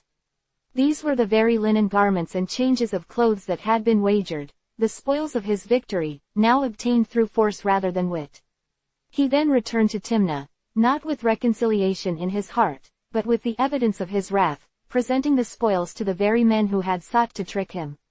The humiliation was profound. The 30 young men, faced with Samson's triumphant return and the proof of his power, were left stripped of their pride, their possessions, and their carefully constructed plan. The riddle remained unsolved by them, its meaning now a symbol of their own defeat. The immediate aftermath of this confrontation was a deepening of the chasm between Samson and his Philistine bride. The engagement, already strained by the pressures of cultural and political differences, was irrevocably broken. Samson, consumed by his anger and his sense of betrayal, declared that he would not allow his intended to remain his wife. He declared her given to his companion, a statement that likely conveyed not a literal handover, but a symbolic rejection, a severing of all ties. The woman, once the object of his desire, was now an emblem of his disillusionment and a catalyst for further conflict. The celebration in Timnah, which should have been a joyous occasion, dissolved into an atmosphere of tension, recrimination, and, for the 30 Philistine youths, profound shame. This incident, however, did not bring an end to Samson's entanglement with Timnah. Instead, it marked the beginning of a cycle of violence and retribution that would define his relationship with the Philistines. The Philistines, incensed by Samson's audacious attack on Ashkelon and the public humiliation he had inflicted upon their men, felt their honor deeply wounded. The theft of their garments was not merely a loss of property, it was a public affront to their authority and their pride. They could not comprehend how a single Israelite, however strong, could inflict such damage upon them. Their response was not to retreat, but to escalate, to seek vengeance for this grave insult. Their fury, however, was directed not only at Samson but also at the father of the bride.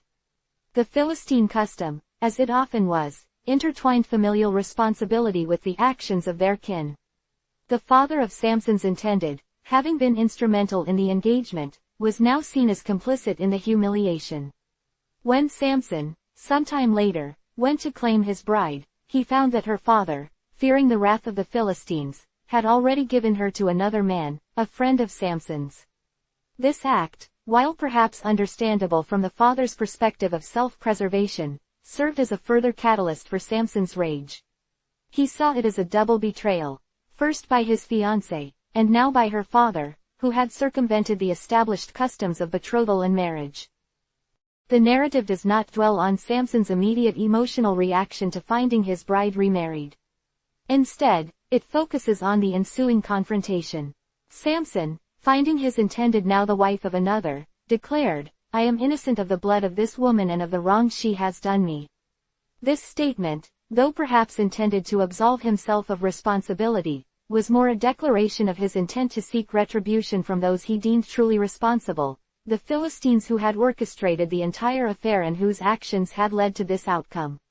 His subsequent actions were a devastating response to this perceived injustice. He embarked on a campaign of vengeance that would solidify his reputation as a terror to the Philistines. He went and caught 300 foxes, and tied their tails together in pairs. To the tail of each pair, he fastened a torch. Then he set the torches ablaze and let the foxes run into the standing grain of the Philistines. This act, seemingly bizarre and almost comical in its description, was in reality a masterpiece of destructive ingenuity, a testament to Samson's unique blend of cunning, strength, and ruthlessness. The dry fields of the Philistines, ripe for harvest, became a tinderbox. As the terrified foxes, their tails aflame, ran blindly through the fields, they ignited the dry stalks, setting vast swaths of the Philistines' vital crops ablaze. The resulting conflagration was catastrophic, destroying not only the grain but also the vineyards and the olive groves, the very pillars of their economy. The Philistines, who had sought to humiliate Samson and control his actions, now faced an inferno of their own making, a direct consequence of their interference in his life. The air filled with the crackle of burning crops, the screams of panicked livestock, and the acrid smell of destruction. The scale of the devastation was immense. The Philistines, accustomed to Samson's individual acts of strength, were now confronted with a widespread, devastating assault that targeted their livelihood and their sustenance. Their anger, which had been simmering, now boiled over into a furious quest for retribution. They could no longer dismiss Samson as a mere nuisance or a strongman to be outwitted. He had become a force of nature, a destructive agent whose actions carried profound economic and social consequences. Their immediate response was to seek out the cause of this widespread destruction, and their suspicions, understandably, fell upon Samson and, by extension, the family of his intended. In their rage, the Philistines descended upon Timnah, seeking out the father of Samson's bride. Their fury was not tempered by reason or by the understanding of the complex events that had transpired. They saw only the destruction of their property and attributed it to the actions of Samson. Their retribution was swift and brutal. They burned the woman and her father to death. This was an act of extreme violence, a reprisal that sought to punish not only Samson but also those connected to him, a brutal display of their power and their determination to make him suffer. This act of barbarity, however, had the unintended consequence of further hardening Samson's resolve and deepening his commitment to vengeance. The tears of his intended, once a source of anger, were now replaced by the burning embers of his enemy's wrath. When Samson heard of the fate of his intended and her father, his grief and anger were amplified, transforming into a cold, unwavering resolve. The violence inflicted upon them, though stemming from their entanglement with him, was now a direct indictment of the Philistines. He swore a solemn oath of vengeance. I will surely take revenge on you, and after that I will leave. This was not a fleeting promise born of momentary rage, but a sacred vow, a commitment to a singular purpose. He would exact a heavy price, a price that would make his previous actions seem like mere skirmishes. And then, and only then, would he consider his mission, or at least this phase of his personal vendetta, complete. The Philistines, having enacted their own brutal retribution, likely believed they had silenced Samson or at least deterred him. They had shown him the cost of defying them, the consequences of his actions. However, they profoundly misjudged the man they were dealing with. His strength was not merely physical, it was fueled by a righteous anger and, at times, a divinely inspired fury. The deaths of his intended and her father, while tragic, served as a potent igniter for his divinely appointed role as a deliverer. He was not simply a man acting out of personal pique, he was an instrument, however flawed, of a larger divine plan. The riddle of Timnah, therefore, was not just a story of a failed engagement and a clever riddle. It was a complex tapestry woven with threads of human desire, cultural conflict, divine intervention, and the devastating consequences of unchecked power and escalating violence. It highlighted Samson's impetuous nature, his volatile temper, and his capacity for both cunning and immense destruction, setting the stage for the further trials and tribulations that lay ahead in his tumultuous life. The seeds of his later, more catastrophic confrontations with the Philistines were sown in the fertile, yet scorched, fields surrounding Timnah. The air in the Philistine territories, usually thick with the scent of ripe grain and the murmur of prosperity, now carried a different, acrid perfume, smoke. Samson, his heart a crucible of righteous fury and a chilling, divinely sanctioned wrath, had unleashed a terror that was as bizarre as it was devastating. The act itself was born of a primal, almost ludicrous ingenuity, a testament to how the extraordinary man could twist even the mundane into an instrument of destruction. He had captured 300 foxes, creatures known for their cunning and their tendency to flee, and then, with a meticulousness that belied the chaos he intended to sow, he had bound their tails together in pairs. To the joining of each pair of tails, a torch was affixed, its tinder dry and ready. Then, with a flick of his wrist and a prayer that resonated with vengeful power, he set the torches ablaze. The scene that unfolded was one of pure, unadulterated pandemonium. The terrified foxes, yelping in fear and pain, bolted in every direction. The dry, sun-baked fields of the Philistines, themselves ripe for harvest and testament to their agricultural prowess, became an instant tinderbox. The leaping flames, carried by the panicked animals, raced through the standing grain, igniting stalks and spreading with terrifying speed. It was a conflagration of biblical proportions, a carefully orchestrated inferno that consumed not only the essential food crops but also the meticulously cultivated vineyards and the precious olive groves, the very pillars of Philistine economic life. The crackle of burning stalks became a terrifying symphony, punctuated by the panicked bleating of livestock and the distant, muffled screams of men caught unawares. The acrid smell of burning thatch and charring wood filled the air, a stark and pungent testament to Samson's fury. This was not a swift, decisive battle, It was a prolonged, agonizing assault on their very means of survival, a slow-burning devastation that struck at the heart of their sustenance. The Philistines, who had reveled in their own perceived victory over Samson by gifting his promised bride to another, now found themselves reeling from an attack they could neither comprehend nor easily contain. Their initial triumph curdled into disbelief, then into incandescent rage. How could one man, however strong, inflict such widespread and ruinous damage? Their investigations, fueled by panic and a thirst for retribution, quickly pinpointed the cause. Their suspicions, understandably, fell squarely on Samson, the Israelite terror, and by extension, those closest to him in the unfolding drama, the family of his intended. The retribution they meted out was swift, brutal, and tragically misdirected. They descended upon Timnah, their fury a blinding force, and found the father of Samson's bride. The father, who had already capitulated to Philistine pressure by giving his daughter away, now found himself caught in the crossfire of their wrath. In their rage, they saw only the destruction of their property and attributed it directly to Samson's actions. Their response was to punish not only him, in their minds, but also those connected to him. The woman, who had been the catalyst for this entire chain of events, and her father, were burned to death.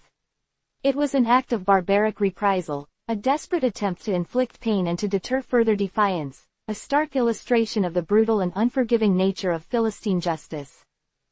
When word of this horrific act reached Samson, the narrative shifts. The initial sting of betrayal, the anger at his bride being given away, was now eclipsed by a profound and chilling grief, swiftly transmuted into an unshakable, cold resolve. The violence inflicted upon the woman he had desired and her father, though directly resulting from their entanglement with him, was now a direct and undeniable indictment of the Philistines. They had taken their retaliation too far, crossing a line that ignited a deeper, more sacred fire within him. He swore a solemn oath, a vow that resonated with the weight of divine purpose and personal vendetta. I will surely take revenge on you, and after that I will leave. This was not a fleeting promise born of a momentary surge of passion or a simple outburst of temper. It was a sacred commitment, a dedication to a singular, all-consuming purpose. He would exact a price so heavy, so devastating, that his previous acts of vengeance would pale in comparison, seeming like mere skirmishes in the grand campaign of his retribution. And only then, when this debt of blood and ruin had been paid in full, would he consider his personal mission, or at least this particular, burning phase of his vendetta, complete. The Philistines, having enacted their own horrific act of retribution, likely harbored a grim satisfaction, a belief that they had finally silenced Samson, or at least instilled enough fear to deter any further defiance. They had shown him the cost of his rebellion, the severe consequences of crossing them. However, in their brutal assessment of the situation, they had profoundly misjudged the man they were dealing with. They saw a strong man, a brute force to be reckoned with, but they failed to grasp the deeper currents that propelled him.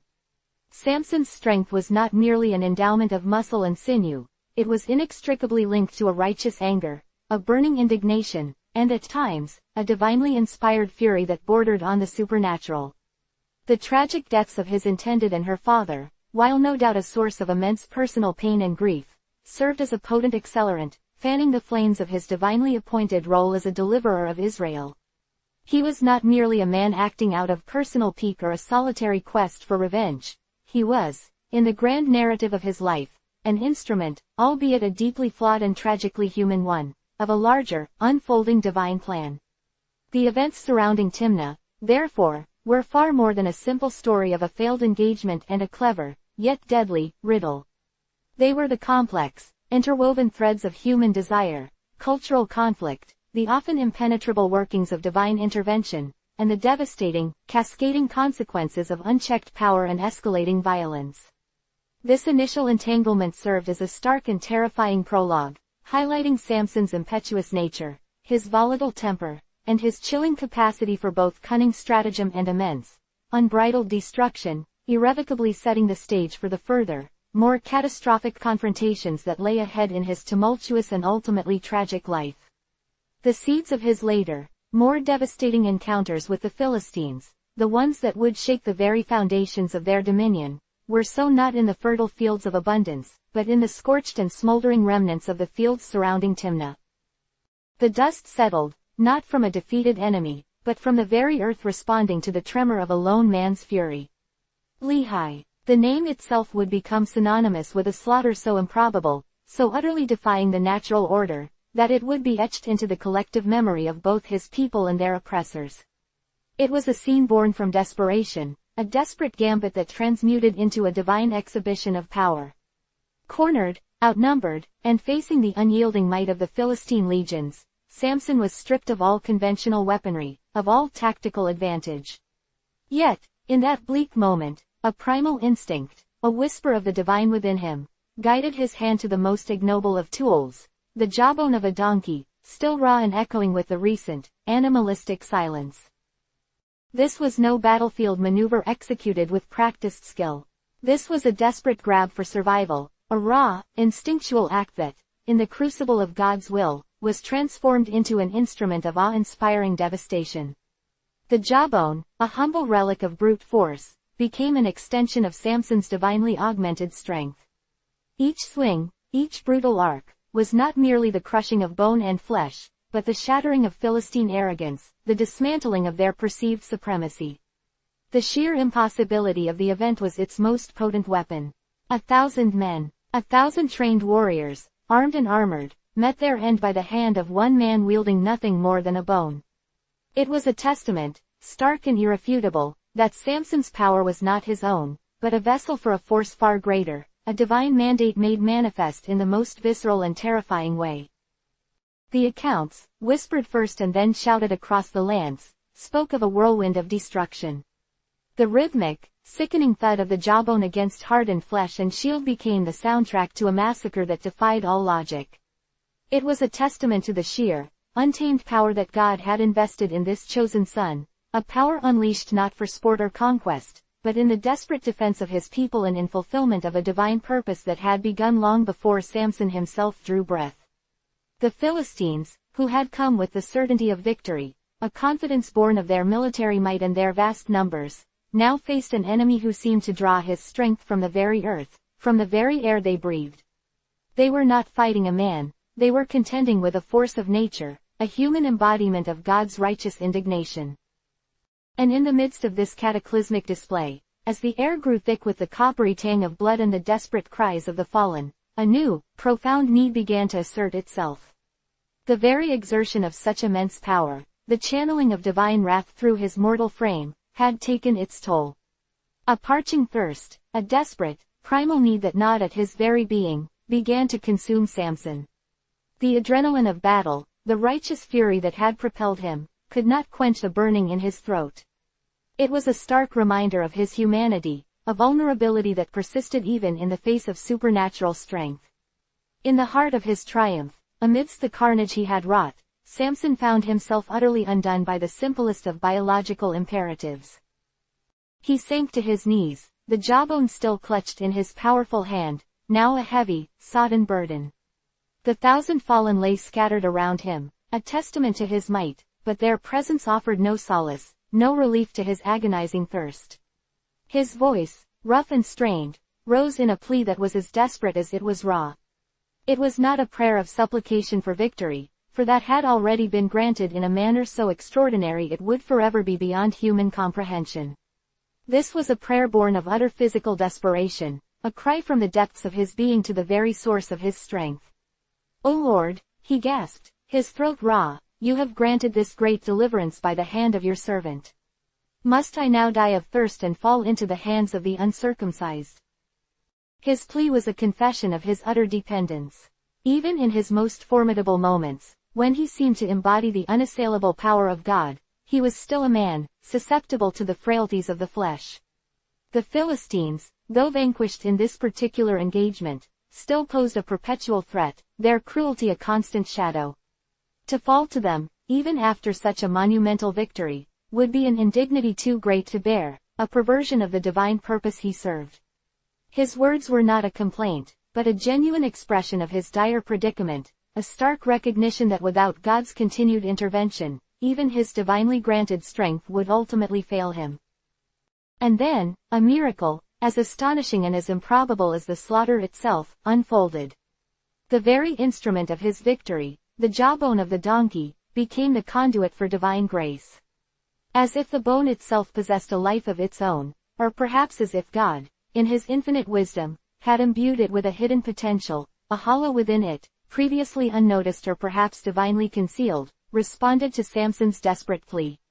A trickle, then a steady stream, of cool, life-giving water began to seep from the very object that had been the instrument of death. It was a testament to the sacredness that God could imbue even the most unlikely of things. The jawbone, once a symbol of brute force, was now a chalice of salvation. Samson, his parched lips finding purchase on the opening, drank deeply. The water was not merely refreshing, it was revitalizing, a divine balm that soothed his aching throat and infused his weary limbs with renewed vigor. It was a profound moment, a powerful reaffirmation that God was with him, not only in the grand displays of power, but in the most intimate, human needs. The miracle served as a stark reminder that Samson's strength was not an inexhaustible wellspring within himself, but a gift, a partnership with the divine. He was the instrument, but God was the power. The place itself, where this extraordinary event transpired, became known thereafter as En-Hakkore, the spring of him who cried out. The name itself was a testament to the raw, unvarnished nature of Samson's faith. It was not born of theological study or intellectual contemplation, but of lived experience, of desperate moments and miraculous deliverances. The spring, bubbling forth from the earth in that desolate place, was a visible symbol of God's unwavering responsiveness, a constant reminder that even in the darkest hours, when all seemed lost, a cry for help, a genuine plea from the heart, could be met with astonishing grace. This event at Lehi, therefore, was more than just a military triumph. It was a profound spiritual encounter, a dramatic illustration of the symbiotic relationship between divine power and human frailty. Samson, in his unbridled strength, was still bound by the limitations of his mortal form. His thirst was as real as the Philistine soldiers he had felled. His cry for water was as urgent as his desire for deliverance. And God's response, through the miraculous spring from the jawbone, was a clear and unambiguous affirmation of his presence and his power, even when channeled through the most unexpected and seemingly ignoble means. It cemented the understanding, for those who witnessed or heard the tales, that Samson's victories were not solely the product of his physical prowess, but a testament to a divine partnership, a testament to the fact that even the jawbone of a donkey could be made to sing with the melody of God's life-giving grace. The narrative of Samson was thus interwoven with moments of terrifying power and profound vulnerability, showcasing a man whose life was a constant, dramatic interplay between the earthly and the divine, between the primal urge for survival and the ultimate reliance on a higher power. The aftermath of Lehi was a potent cocktail of triumph and lingering unease. Samson, the hero of 1,000 fallen Philistines, walked amongst his people, the scent of victory still clinging to him like the dust of battle. Yet, beneath the adulation and the awestruck whispers, a shadow began to lengthen. It was the shadow of the Philistine Empire, a wound inflicted but not yet fatal. Their pride had been trampled, their might challenged in the most humiliating fashion, and the sting of such a defeat would not easily fade. The memory of the jawbone, that unlikely instrument of their undoing, would forever haunt their counsels and their nightmares. But for Samson, the true test was not on the battlefield, but in the quiet chambers of his heart, where a different kind of entanglement was beginning to weave its insidious web. It was in this fertile ground of Philistine resentment and Samson's own complex nature that Delilah entered the narrative, not as a woman of destiny, but as a carefully cultivated lure. The Philistine lords, licking their wounds and plotting their revenge, did not underestimate the threat Samson posed. They knew that brute force alone had failed. They needed a subtler weapon, a means to disarm him, to neutralize the very source of his phenomenal power.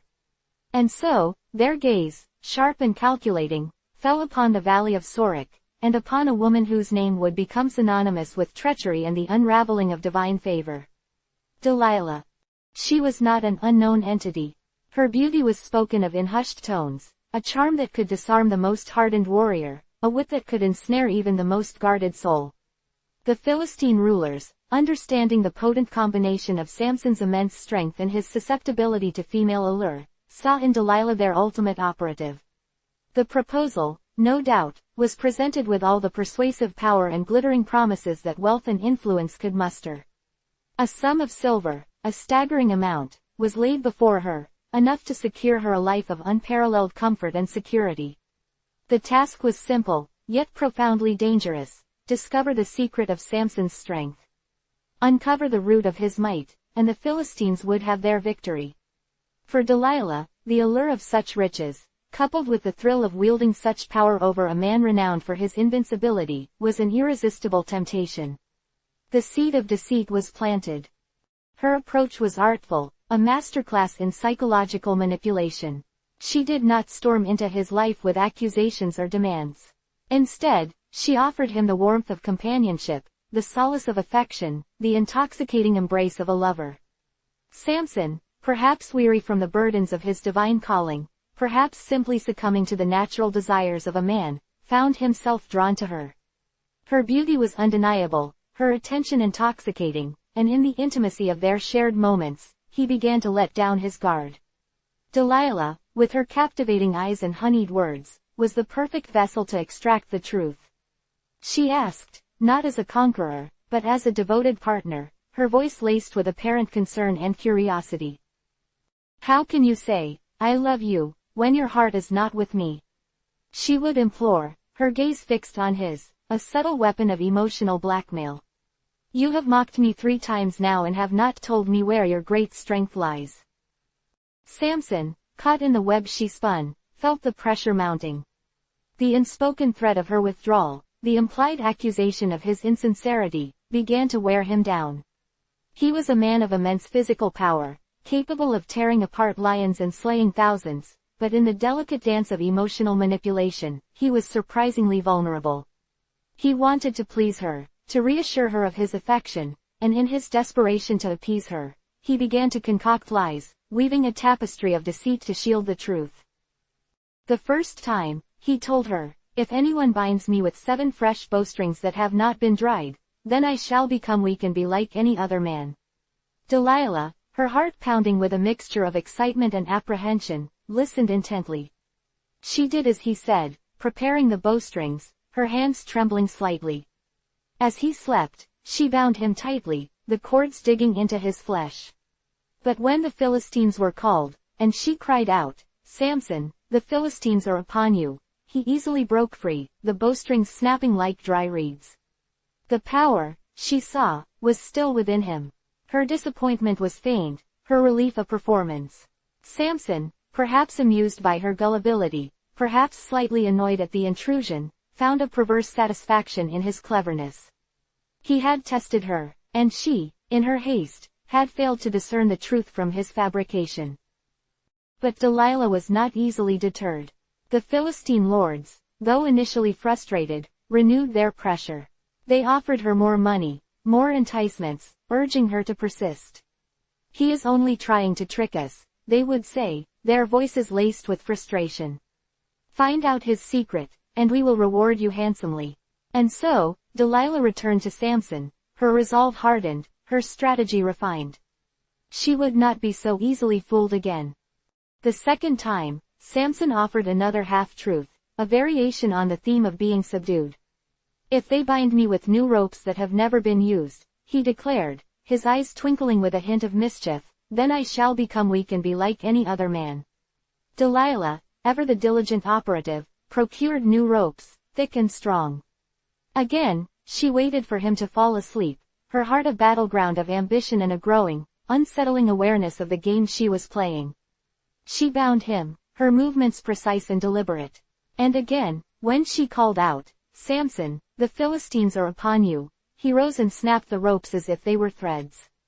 The Philistines were called, but he broke free before they could reach him. 2 times he had deceived her, and twice she had been forced to pretend disappointment. But the frustration was beginning to gnaw at her. This man, this enigma, was proving to be more elusive than she had anticipated. The promised riches felt further away than ever. The third encounter was even more intense. Delilah's tactics grew more insistent, her pleas more dramatic. She played the part of the heartbroken lover, the woman whose trust had been betrayed. How can you say, I love you, when your heart is not with me? She wailed, her voice cracking with theatrical emotion. You have mocked me 3 times now and have not told me where your great strength lies. The pressure was immense. Samson, accustomed to the direct confrontation of enemies, found himself increasingly entangled in this subtle war of attrition. He was a man of action, not of intricate emotional maneuvering. The constant questioning, the implied accusations, the seemingly genuine hurt in her eyes, began to chip away at his resolve. He felt cornered, not by Philistine soldiers, but by the very woman he had come to care for. He tried again, this time a more elaborate fabrication. If you weave the 7 braids of my head into the loom of a weaver and fasten them with a pin, he said, his voice growing weary, then I shall become weak and be like any other man. Delilah, her eyes wide with hope, listened with rapt attention. She saw this as the potential key. She prepared the loom, her fingers working with a desperate haste, weaving his distinctive hair into the fabric. She secured it with a pin, her breath held tight. And then, as before, she called out, Samson, the Philistines are upon you. He stirred, intending to rise, but found himself held fast. The weight of the woven hair, the secure fastening, tethered him to the loom. He struggled, but the strength that usually flowed through him seemed dulled, muted. He was weakened. The Philistines, alerted and emboldened by this apparent success, swarmed in. They seized him, this Titan of Israel, now bound and helpless. A wave of triumph washed over Delilah as she watched them drag him away, her heart a confusing mix of elation at her success and a strange, unsettling emptiness. The treasure was within reach. But even in this moment of seeming capitulation, as they led him away, Samson's spirit was not entirely broken. He was humbled, yes, but not yet defeated. The Philistines, in their hubris, had not anticipated the deep wellspring of Samson's connection to the divine. They had focused solely on the physical, on the external manifestations of his power, blinded by their own materialist understanding of strength. They had captured the vessel, but they had not understood the spirit that animated it. However, Delilah's deception was not yet complete. The Philistines, having captured Samson, had achieved their primary goal. Yet, they were not satisfied. They had seen him weakened, but not utterly vanquished. They wanted to ensure that this tormentor of their people would never rise again. Their greed, their thirst for vengeance, propelled them to offer Delilah a final, irresistible incentive. An even greater sum of silver, a bribe so substantial that it would cement her wealth and status for generations to come. The pressure on her, both internal and external, was now at its zenith. She had achieved a measure of success, but the ultimate prize, the complete unraveling of Samson's power, remained tantalizingly out of reach, or so the Philistines implied. They needed a definitive end, a guarantee of his incapacitation. And so, Delilah, driven by the promise of ultimate reward and perhaps by a growing, desperate need to prove her worth to her patrons, confronted Samson one last time. The air between them was thick with unspoken recriminations and the palpable weight of betrayal. She had played her part, feigned her heartbreak, and now she delivered her ultimatum, cloaked in a guise of desperate pleading. I love you, she declared, her voice a delicate tremor, but how can you say, I love you, when your heart is not with me? You have mocked me 3 times now and have not told me the secret of your great strength. This time, there was no pretense of amusement or a desire to test her. Samson looked at her, his eyes filled with a profound weariness, a deep, aching sadness that transcended physical pain. He had been battered by his enemies, humbled by his own choices, and now, he was being broken by the woman he had allowed himself to love.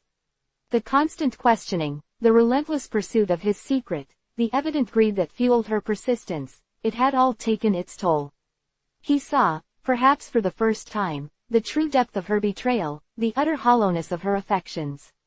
Yet, in that moment of profound vulnerability, as he stood before her, stripped of his outward strength and his carefully constructed defenses, he felt a yearning for honesty, a desire to lay bare the core of his being, even to the one who would likely use it against him. He confessed, no razor has ever touched my head, he admitted, his voice barely a whisper, heavy with the weight of his sacred vow, for I have been a Nazirite to God from my mother's womb. If I am shaved, then my strength will leave me, and I shall become weak and be like any other man." The words hung in the air, a stark and terrible revelation. It was the truth, the sacred, inviolable truth that underpinned his entire existence, the secret that separated him from the common man, the very essence of his divine endowment. Delilah listened, her own heart a tempest of conflicting emotions. The promise of the silver was immense, but the gravity of Samson's confession, the profound intimacy of the trust he had finally placed in her, struck her with a force she had not anticipated. For a fleeting moment, a flicker of remorse may have crossed her face, a dawning awareness of the enormity of her betrayal. But the allure of the Philistine gold, the culmination of her long and arduous quest, ultimately outweighed any nascent feelings of compassion. With the truth finally in her grasp, Delilah acted swiftly. She sent for the Philistine lords, her messengers carrying the triumphant news. The pact was sealed, the payment assured. As Samson slept, his head, still thick with the hair that represented his covenant with God, lay innocently on her lap. Delilah, her hands now steady, her resolve hardened by the glint of silver, called for a razor. The act was swift, brutal, and final. The 7 braids, the very sign of his separation and his strength, were shorn away. The razor's edge, a cold, sharp instrument of betrayal, severed the connection to his divine power. As the last lock fell, Samson stirred. But this time, it was different. The usual surge of power, the instinctive awareness of his own might, was absent. A terrifying void had opened within him. When Delilah cried out, "Samson, the Philistines are upon you," he rose, expecting to break free as he always had. But the strength was gone. His limbs felt heavy, his body alien. He was weak, truly weak, like any other man. The Philistines, who had waited patiently, now rushed in, their faces a mask of savage anticipation. They fell upon him, not with the respect they once held for his power, but with the cruel exultation of captors who had finally subdued their prey. They gouged out his eyes, a barbaric act designed to extinguish any hope of future defiance, to plunge him into an eternal darkness that mirrored the spiritual blindness that had led him to this moment. The man who had once been the mighty champion of Israel, the scourge of the Philistines, was now a blind, broken prisoner, his strength gone, his spirit wounded, all due to the cunning of a woman and the devastating power of deceit. The narrative of Samson, once a tale of divine might, had taken a sharp, tragic turn, entering the dark labyrinth of human frailty and betrayal. The cold, damp stone of the Philistine dungeon offered no comfort, only a stark, unyielding reality. Samson, once the titan who strode across the land like a force of nature, now lay a broken man. The whispers of his captors, once filled with fear and awe, now dripped with scorn and the cruel relish of victory. They had stripped him not only of his strength but of his very dignity, leaving him exposed to the raw, unvarnished consequences of his choices. The vibrant tapestry of his life, woven with threads of divine favor and prodigious might, had been reduced to a tattered remnant, stained with the dark dye of betrayal and the ashes of lost power.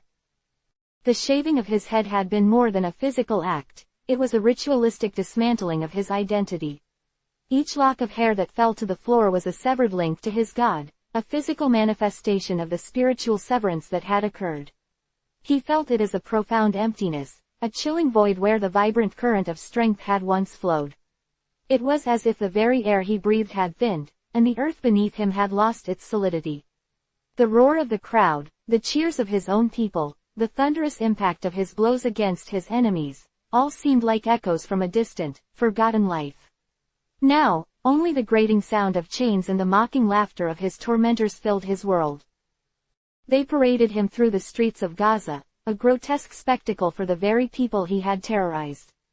The Philistines, emboldened by his capture and blinded by their insatiable thirst for vengeance, spared no effort in his humiliation. They tied him with bronze fetters, the rough metal biting into his skin, a constant, agonizing reminder of his captivity. The sun, once a symbol of the divine light that guided him, now beat down relentlessly, a harsh interrogator in this theater of suffering. Children, who had been taught to fear his name, now jeered and threw stones, their innocence corrupted by the triumphant narrative of his downfall. The very air vibrated with their derision, a symphony of triumph that played a dirge for his lost glory. He was forced to grind grain in the prison mill, a task suited for the weakest of slaves, a brutal irony for a man who had once ripped apart lions with his bare hands. The heavy stones, the monotonous labor, the ceaseless turning of the mill, each movement was a testament to his weakness, a constant, grinding reminder of what he had lost. The dust of the grain settled on his skin, a gritty shroud that seemed to absorb his remaining spirit. His once powerful limbs, now emaciated and weakened, ached with a dull, persistent pain. He was a shadow of his former self, a living monument to the price of compromise. The Philistine lords, their faces etched with a mixture of satisfaction and a lingering disbelief, would often visit him in his cell. They would sit and watch him, their eyes gleaming with a cold, calculating amusement. They would taunt him, their words barbed with a cruel intelligence, recounting his past victories only to highlight his present degradation. "Where is your strength now, Samson?" they would sneer. "The woman you so adored has brought you low. We have seen your mighty deeds, but now we see your true self, a weakling, a slave, a prisoner of your own foolish heart." They found a perverse joy in his suffering, a perverse vindication for the years of fear and humiliation he had inflicted upon them. Each word was a deliberate stab, designed to further dismantle the remnants of his pride. And Delilah, where was she in this unfolding tragedy? The silver had been paid, the pact fulfilled. Her name, once whispered with a mixture of admiration and fear for her beauty, was now synonymous with treachery. She had achieved her goal, the immense wealth that had been dangled before her like a shimmering mirage. But what had it cost her? Had the glittering piles of coin truly compensated for the weight of her actions, for the blood on her hands, for the gnawing emptiness that must surely follow such a profound betrayal? The story, as it was told, offered no redemption for her, no softening of her image. She remained, in the annals of history, the woman who had sold her soul for silver, the architect of Samson's ruin. The narrative of Samson's life had always been one of extremes, of unparalleled strength and devastating weakness. He had been chosen, set apart, imbued with a power that transcended human understanding. Yet, his human desires, his susceptibility to temptation, had ultimately proven to be his undoing. He had wrestled with lions and armies, with the very forces of nature, but he had been defeated by a whisper, by a carefully crafted web of deception woven by the hands of a woman he had allowed himself to trust. His captivity was not merely a physical one, it was a spiritual and emotional captivity, a consequence of his own choices, of his willingness to betray the sacred trust that had been placed in him. The Philistines, in their barbarity, had sought to extinguish any remaining spark of his former glory. The gouging out of his eyes was an act of pure, unadulterated cruelty, a desperate attempt to ensure he could never again behold the light, never again see the path that led to his people's liberation. Darkness became his constant companion, a suffocating blanket that severed him from the world he once knew. The vibrant colors of the land, the faces of his people, the glint of steel in battle, all were replaced by an eternal, oppressive night. This was the ultimate price of his vulnerability, the stark, brutal reality of a strength undone. His suffering was a grim testament to the fragility of human resolve, especially when confronted with the potent, destructive forces of temptation and betrayal. The seeds of his downfall had been sown in the fertile ground of his desires, and the harvest was a bitter one, reaped in darkness and despair. Chapter 8. The Final Sacrifice. The coarse stone of Dagon's temple scraped against Samson's bare back as he was roughly pushed forward. The air, thick with the cloying scent of incense and the metallic tang of spilled blood, did little to mask the triumphant roars of the Philistine crowd. It was a sound that had once been reserved for their own victories, now twisted into a grotesque anthem of his subjugation. Each step was a trial, his sightless eyes unable to navigate the uneven floor, his bound hands a constant, chafing weight. He stumbled, catching himself on a carved pillar, the rough texture a fleeting connection to a world he could no longer truly perceive. The whispers around him were a venomous hiss, a litany of curses and jeers, each syllable a tiny shard of glass aimed at his soul. They had taken his eyes, but they could not blind him to the sheer, unadulterated hatred that emanated from them, a palpable force that seemed to press in on him from all sides. This was no mere prison yard. This was the heart of their worship, the inner sanctum of Dagon, their fish-tailed god. The very columns that supported this edifice, carved with leering visages and serpentine motifs, seemed to mock him. Here, amidst the grandeur of their false deity, they intended to celebrate their ultimate triumph over the God of Israel. It was a perverse irony that would have, in another life, perhaps sparked a grim smile. Now, it only amplified the bitter taste of his defeat. The Philistines, in their supposed piety, were about to use a man, a vessel of the Most High, as a plaything in their unholy theater. The contrast was stark, a chasm between the true power of his God and the hollow pronouncements of Dagon's priests. They believed they had broken him, dismantled him piece by piece, and now they would parade his ruin before their idol, a testament to their own perceived might. The priests, clad in their elaborate vestments, their faces smeared with ochre and ash, moved with an air of self-importance. They chanted in a guttural tongue, the words rising and falling like the tide, a rhythm that seemed to stir the very foundations of the temple. Samson, stripped of his dignity, was forced to kneel before the colossal statue of Dagon. The idol, with its bulbous eyes and gaping maw, seemed to stare through him, yet saw nothing. It was a thing of stone and artistry, imbued with no true power, a mere effigy to feed the credulity of a people lost in superstition. Yet, the Philistines poured their reverence, their hopes, and their hatred into its unfeeling form. He felt the rough texture of the stone floor beneath his knees, the dampness seeping into his worn garment. The weight of his chains was a physical manifestation of his bondage, a constant, gnawing reminder of his folly. Behold! A voice boomed, amplified by the cavernous space. It was the high priest, his voice resonating with a fanatical zeal. Behold the mighty Samson, the scourge of our people. See how his strength has deserted him. See how our god Dagon has humbled him. A roar of approval erupted from the assembled throng, a cacophony of cruel delight. They pointed, they jeered, their faces contorted with savage glee. Children, too young to have witnessed his true might, but old enough to have absorbed the fear and hatred of their parents, mimicked the taunts, their shrill voices cutting through the din. They saw him not as a warrior, a liberator, or a man who had once served a divine purpose, but as a broken beast, a spectacle to be savored. Samson's head bowed, not in subservience to Dagon, but in a desperate plea to his own God. He could feel the unseen eyes upon him, the weight of their expectant cruelty. He was a living testament to their victory, a prize they had long craved. The years of terror he had inflicted, the plagues he had brought upon their cities, the shame he had cast upon their warriors, all of it was being repaid now, in this house of mockery. They had stripped him of his hair, his strength, and his sight, but they could not strip him of the memories, the flashes of divine power that still flickered within the darkness. He remembered the roar of the lion, the crushing of its bones, the 1,000 Philistine skulls he had gathered from the jawbone of an ass, the gates of Gaza ripped from their hinges and borne to the summit of a hill.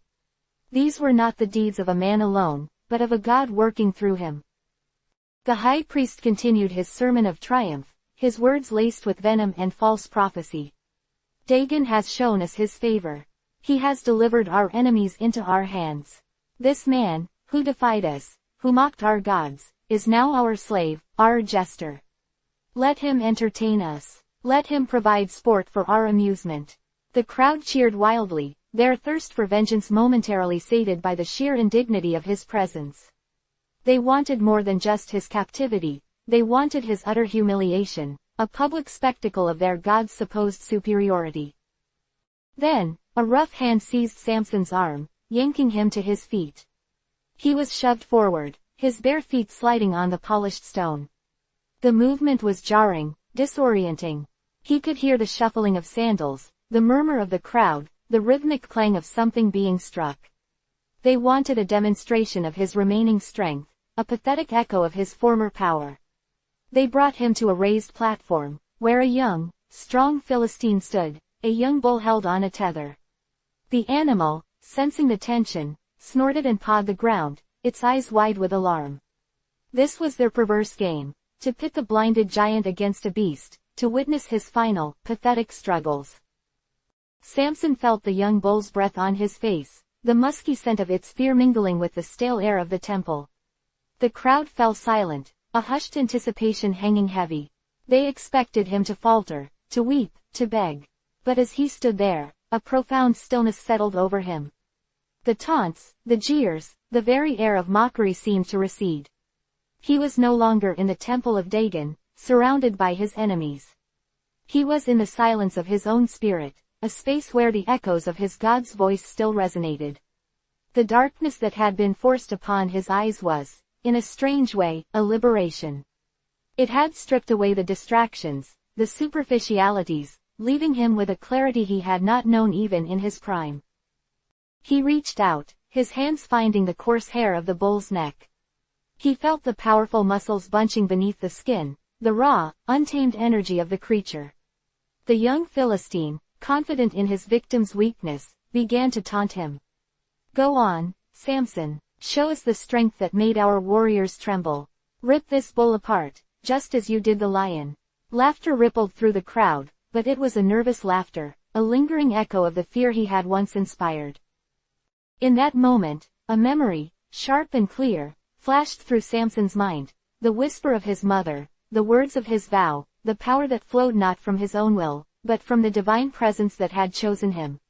He was no longer Samson, the flawed hero, the captive, the fool. He was an instrument, a vessel. He took a deep, steadying breath, the air filling his lungs with a power that was not his own. He gripped the bull's neck with a strength that surprised even himself. The young Philistine faltered in his taunts, a flicker of unease crossing his face. With a guttural cry, not of rage but of unleashed divine force, Samson heaved. The bull bellowed, its powerful legs struggling to maintain purchase on the stone floor. The crowd gasped. They had expected a struggle, a pathetic display of waning power. Instead, they witnessed a terrifying surge of primal energy. The tether snapped, not from the force of the bull's thrashing, but from the sheer, unyielding pressure Samson exerted. He did not fight the bull, he wrestled with the very essence of its wildness, channeling the power that had once torn mountains apart. He forced the animal to its knees, its bellows turning into whimpers. The Philistine guards, stunned by the unexpected display, rushed forward, their spears aimed, their faces a mixture of disbelief and renewed terror. But Samson was no longer focused on them. His head, tilted slightly, seemed to be listening to something far beyond the clamor of the temple. The whispers around him had ceased, replaced by a profound, awestruck silence. Even the priests, their chanting faltering, stared with a mixture of fear and awe. They had brought him here to mock him, to prove the superiority of their God.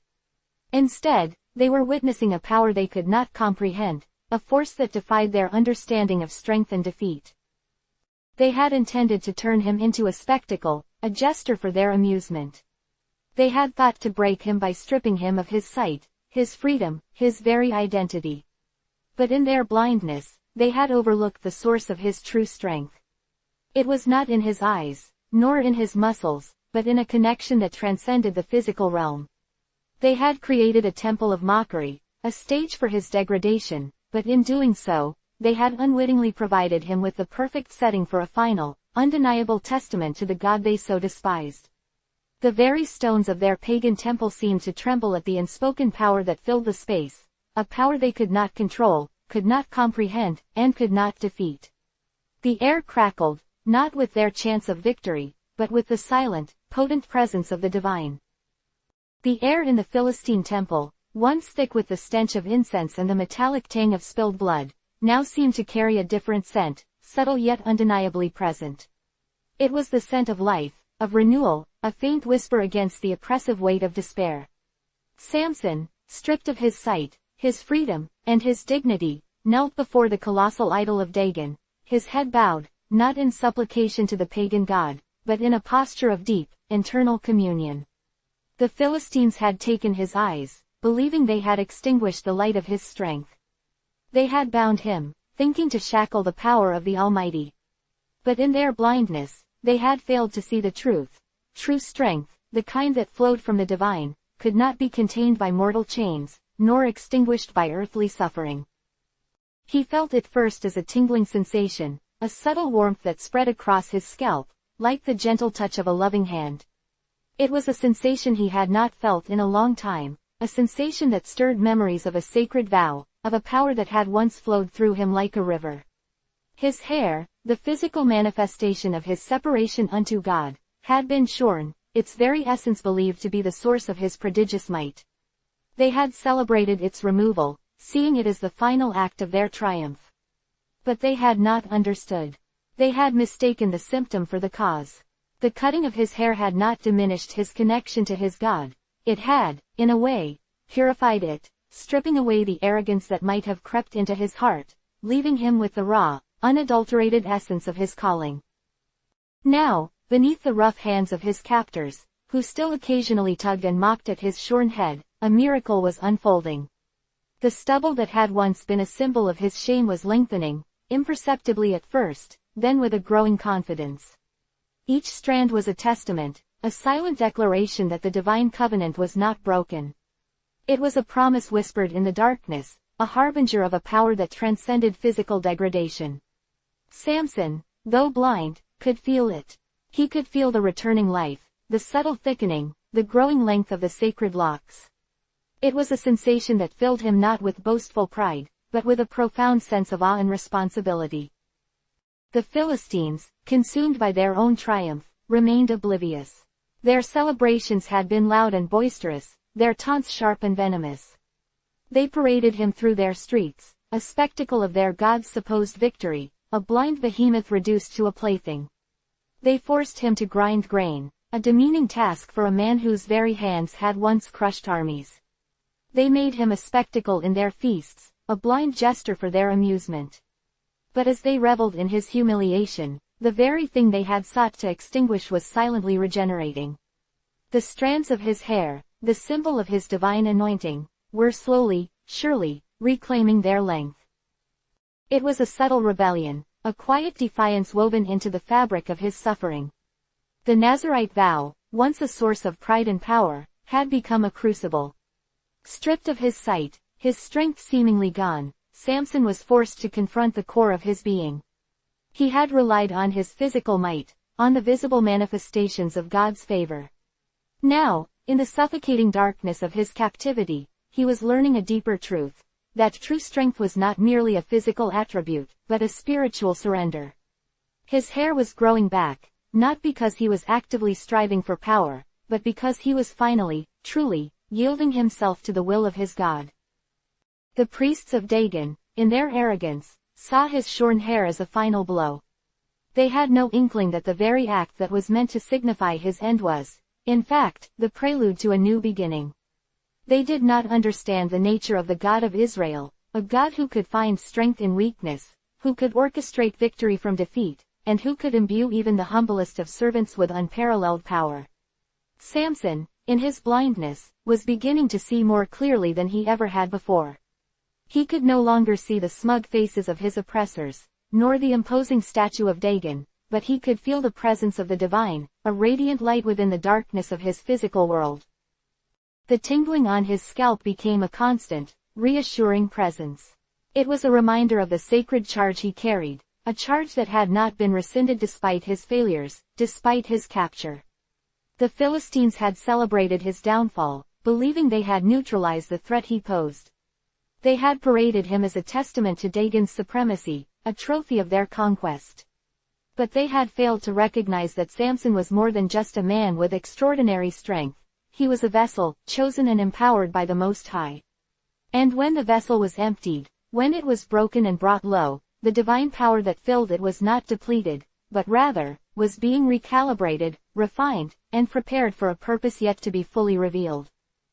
He would feel the gentle breeze, a caress against his skin, and know that the air itself carried the subtle essence of his renewed strength. He would hear the whispers of his captors, their triumphant pronouncements, and feel a quiet resolve settle within him. They were so focused on the outward signs of his brokenness, his blinded eyes, his bound hands, his shorn hair, that they could not perceive the spiritual awakening taking place within. His hair was growing, a silent testament to a covenant that could not be severed, a power that could not be contained. It was the first, most profound sign that his journey of suffering was not an end, but a transformation. The Samson they thought they had broken was, in fact, being reforged, tempered in the fires of adversity, and prepared for a final act of divine justice. The darkness that enveloped his vision had, paradoxically, opened his spiritual eyes, allowing him to perceive the subtle, yet undeniable, resurgence of the power that had always resided within him, a power that was now being rekindled by the very source that had first anointed him. The strands of his hair, as they grew longer and thicker, were like threads of hope, weaving a narrative of divine faithfulness in the midst of human cruelty, a story that was far from over. The cheers of the Philistine multitude echoed through the cavernous temple, a cacophony of revelry and derision. Each shout, each jeer, was a hammer blow against the silence that had become Samson's constant companion. He stood, a prisoner in their midst, the rough hands of his captors still occasionally yanking at his bound arms, a grim testament to his subjugation. The scent of sacrificial smoke, once a pungent odor of a foreign deity, now mingled with the sickly sweet aroma of spilled wine and the sweat of 1,000 ungodly bodies. He was the centerpiece of their debauchery, a blind spectacle for their bloodlust, a testament to their perceived triumph. Yet, within the crushing darkness that had become his world, a different kind of vision was dawning. He could feel the rough weave of the coarse tunic against his skin, the coarse grit of the temple floor beneath his bare feet. He could hear the rhythmic thrum of their drums, the discordant strains of their pipes, the guttural cries of their drunken revelers. But more than these physical sensations, he could feel the subtle, yet undeniable, resurgence of a power that had once flowed through him like a torrent. The strands of his hair, though shorn and still growing back, were a living testament to a covenant that transcended physical mutilation. They were a silent promise, a whisper of the divine presence that had never truly abandoned him, even in his deepest despair. His blindness had stripped away the superficial, forcing him to confront the raw, unvarnished truth of his existence and his purpose. The Philistines had sought to extinguish the flame of his strength, but in doing so, they had merely stoked its embers, preparing it for a final, incandescent blaze. They had mocked his weakness, reveled in his humiliation, parading him as proof of their god Dagon's might. They had forced him to grind grain, a labor fit for a slave, while his very hands had once shattered armies. They had brought him into their temple, a place of false idols and hollow worship, to be a plaything for their amusement, a blind giant brought low. But as they celebrated their victory, they were utterly oblivious to the quiet miracle unfolding within him. The divine spark, once seemingly quenched, was being reignited. His vow, a sacred promise that had been a source of both immense power and profound struggle, was being re-examined, not through the lens of past transgressions, but through the crucible of present suffering. He had erred, undeniably. His pride, his impulsiveness, his moments of misguided reliance on his own strength, these were shadows that had led him to this precipice. He had been given a divine mandate, a sacred task, and in his humanity, he had faltered. The Philistines, in their arrogant blindness, believed they had broken him, that they had severed the cords of his divine connection. They saw his shorn hair as the ultimate symbol of their victory, the physical manifestation of his vanquished power. But they failed to grasp the true nature of the God he served. This was not a deity bound by physical attributes or susceptible to mortal machinations. This was a God who could find strength in weakness, who could orchestrate triumph from the ashes of defeat, and who could, in his infinite wisdom, empower even the most broken of his servants for a final, resounding purpose. In the suffocating darkness, where his physical sight was extinguished, Samson's spiritual vision was sharpening. He could no longer see the leering faces of his tormentors, nor the monstrous idol that dominated the hall, but he could feel the presence of the Almighty, a radiant warmth that permeated the oppressive gloom. The tingling on his scalp, once a subtle sensation, had intensified, becoming a constant, reassuring hum. It was a reminder of the sacred charge he carried, a charge that had not been rescinded by his failures or his capture. The Philistines had seen his brokenness, his blinded eyes, his bound limbs, his shorn hair, and had declared their victory. They were so consumed by the outward signs of his subjugation that they could not perceive the spiritual awakening taking place within. His hair was growing, a silent testament to a covenant that could not be severed, a power that could not be contained by mortal hands or false gods. This was not a prayer born of desperation for personal escape, but a profound and solemn plea for a final surge of divine might. It was a prayer acknowledging the weight of his past sins, a humble confession of his human failings, and a recognition of the justice that had led him to this place. He understood that his own strength, the very thing he had once relied upon so heavily, was now utterly insufficient. His appeal was directed not to the deaf idols of the Philistines, but to the singular, omnipotent Creator of the heavens and the earth. "O sovereign Lord," he began, his voice, though raspy from disuse and choked with emotion, carried a new resonance, a deep timbre that seemed to vibrate with the very foundations of the temple. "Remember me, I pray thee, and strengthen me, I pray thee, only this once, O God, that I may be at once avenged of the Philistines for my two eyes." The words were not an accusation, nor a demand, but a raw, unvarnished supplication. He did not ask for restoration of his sight, for the return of his freedom in the conventional sense.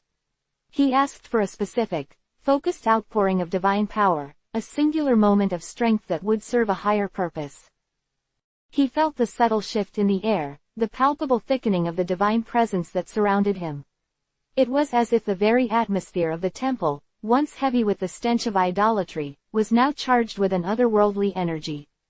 The faint, almost imperceptible growth of his hair was a tangible sign, a physical manifestation of the rekindled connection. Each strand was a thread woven into the tapestry of God's plan, a promise of the ultimate vindication that transcended human understanding. He could feel the power coalescing within him, not a raw, unbridled force as it had been in his youth, but a focused, concentrated might, honed by suffering and tempered by humility. "I have sinned against the Lord," he confessed, the words a quiet murmur, yet carrying the weight of his entire life. It was a recognition of his transgressions, a solemn admission that his pride had led him astray, that he had not always honored the sacred vow that set him apart. This was not a mere perfunctory utterance, it was a deep-seated understanding that his current plight was, in part, a consequence of his own actions. Yet, even in this confession, there was no despair, only a profound reliance on the unfailing mercy and justice of his God. He knew that his God was a God of second chances, a God who could redeem even the most fallen of his servants for a purpose greater than themselves. The Philistines, in their boisterous celebrations, believed they had reached the zenith of their power. They had captured their nemesis, blinded him, and brought him to their temple to be a spectacle of their God's supposed supremacy. They were oblivious to the true power that was being gathered, the divine energies that were being channeled through a broken vessel. Samson, in his blindness, could perceive the subtle tremors of the divine might gathering within him, a force far greater than anything the Philistines could comprehend. He was no longer Samson the mighty warrior, relying on his own prowess. He was Samson the humble servant, utterly dependent on the power of his Creator. He focused his will, not on his own desires, but on the ultimate purpose that was now so clearly illuminated in his heart. His life had been a series of battles, of feats of strength designed to liberate his people. Now, in his final moments, he sought one last act of liberation, not for himself, but as a testament to the true God and as a crushing blow against the oppressive forces that had so long tormented Israel.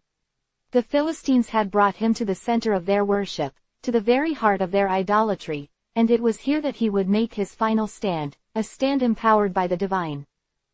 "Grant me strength," he implored, the plea resonating not just in his own ears, but, he felt, in the very fabric of reality.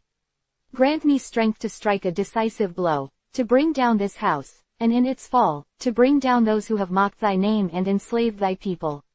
His prayer was no longer about personal vengeance, though the desire for justice burned fiercely within him.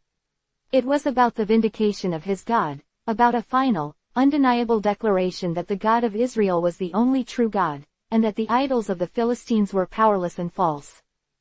He felt the subtle pressure build within him, a growing intensity that was both exhilarating and terrifying. It was the surge of divine power, a force that dwarfed anything he had ever experienced. He could feel his body responding, his muscles tensing, his sinews tightening, not with the raw, brute strength of his youth, but with a focused, concentrated energy that was utterly alien yet profoundly familiar. The very air around him seemed to hum with anticipation. He began to move, not with the clumsy gait of a blind man, but with a newfound purpose, a steady, unwavering stride. The Philistines, still caught up in their revelry, took little notice at first. They saw only the blind Samson, stumbling towards the massive pillars that supported the temple's roof. Their mockery intensified, their laughter echoing like the cawing of crows. They believed him to be disoriented, broken, perhaps even attempting some futile act of self-destruction. They did not understand that he was being guided by a power far greater than his own. He reached out, his hands, no longer bound by ropes but by the sheer force of the divine energy coursing through him, found their purchase. His fingers, thick and calloused from years of labor and battle, gripped the immense stone pillars. He could feel their cool, unyielding solidity, the weight of ages pressing down upon them.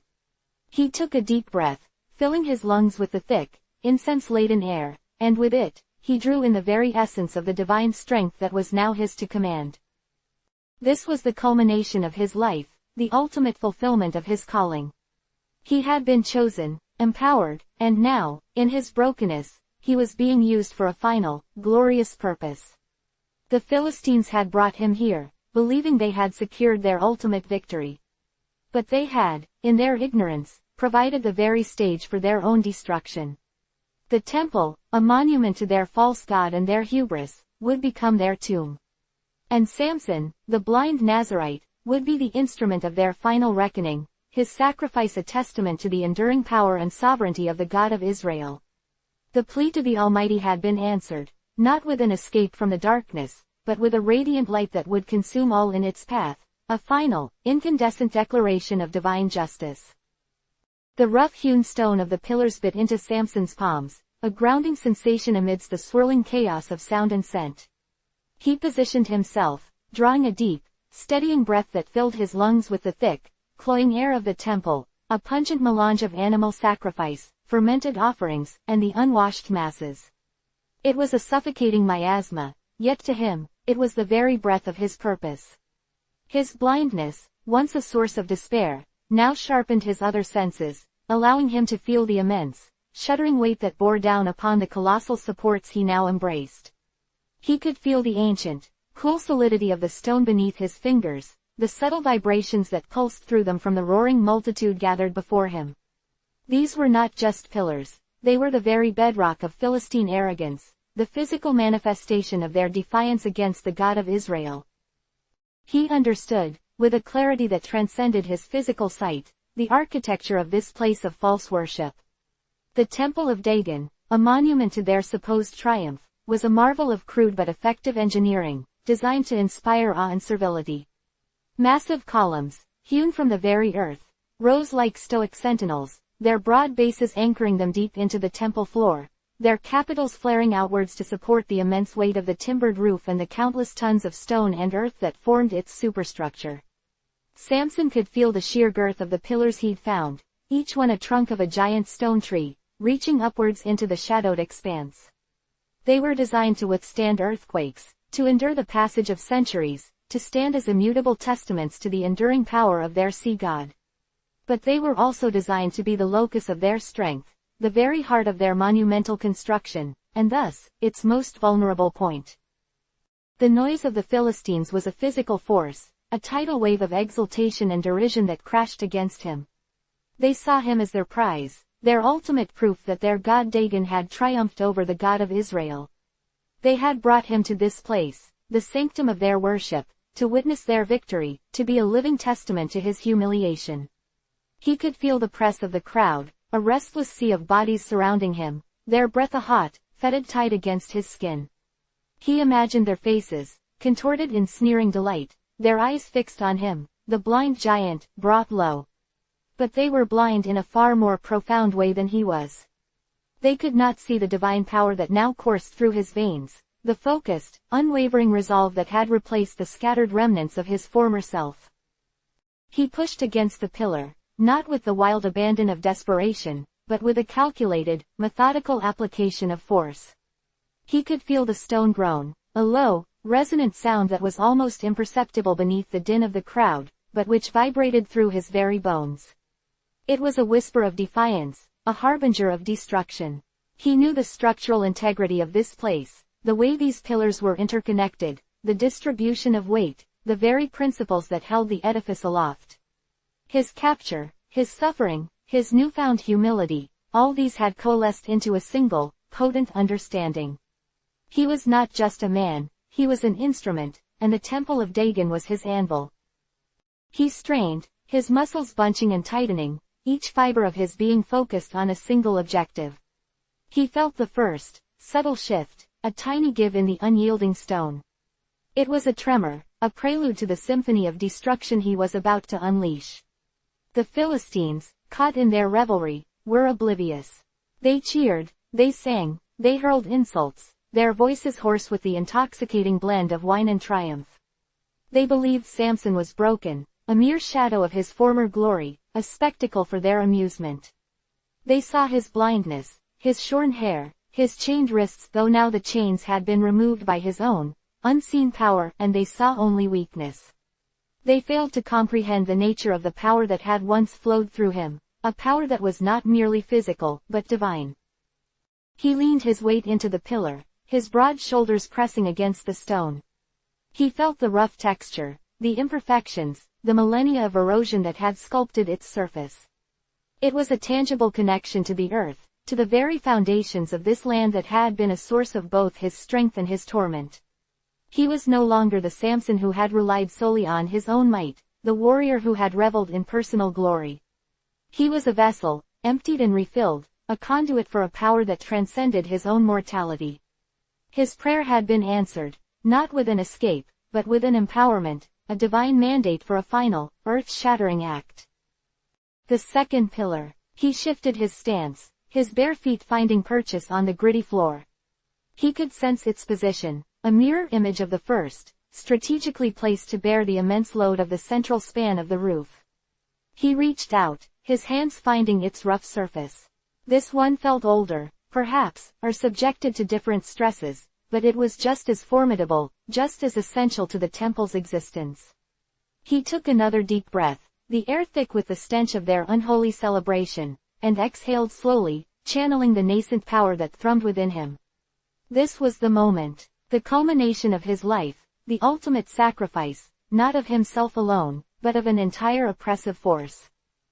He could feel the subtle vibrations beneath him, the restless shifting of the multitude. A few may have noticed his deliberate movements, his stillness in the midst of their chaos. Perhaps a flicker of unease had passed through some of the more superstitious among them, a primal instinct sensing a shift in the atmosphere, a gathering storm that had nothing to do with the weather.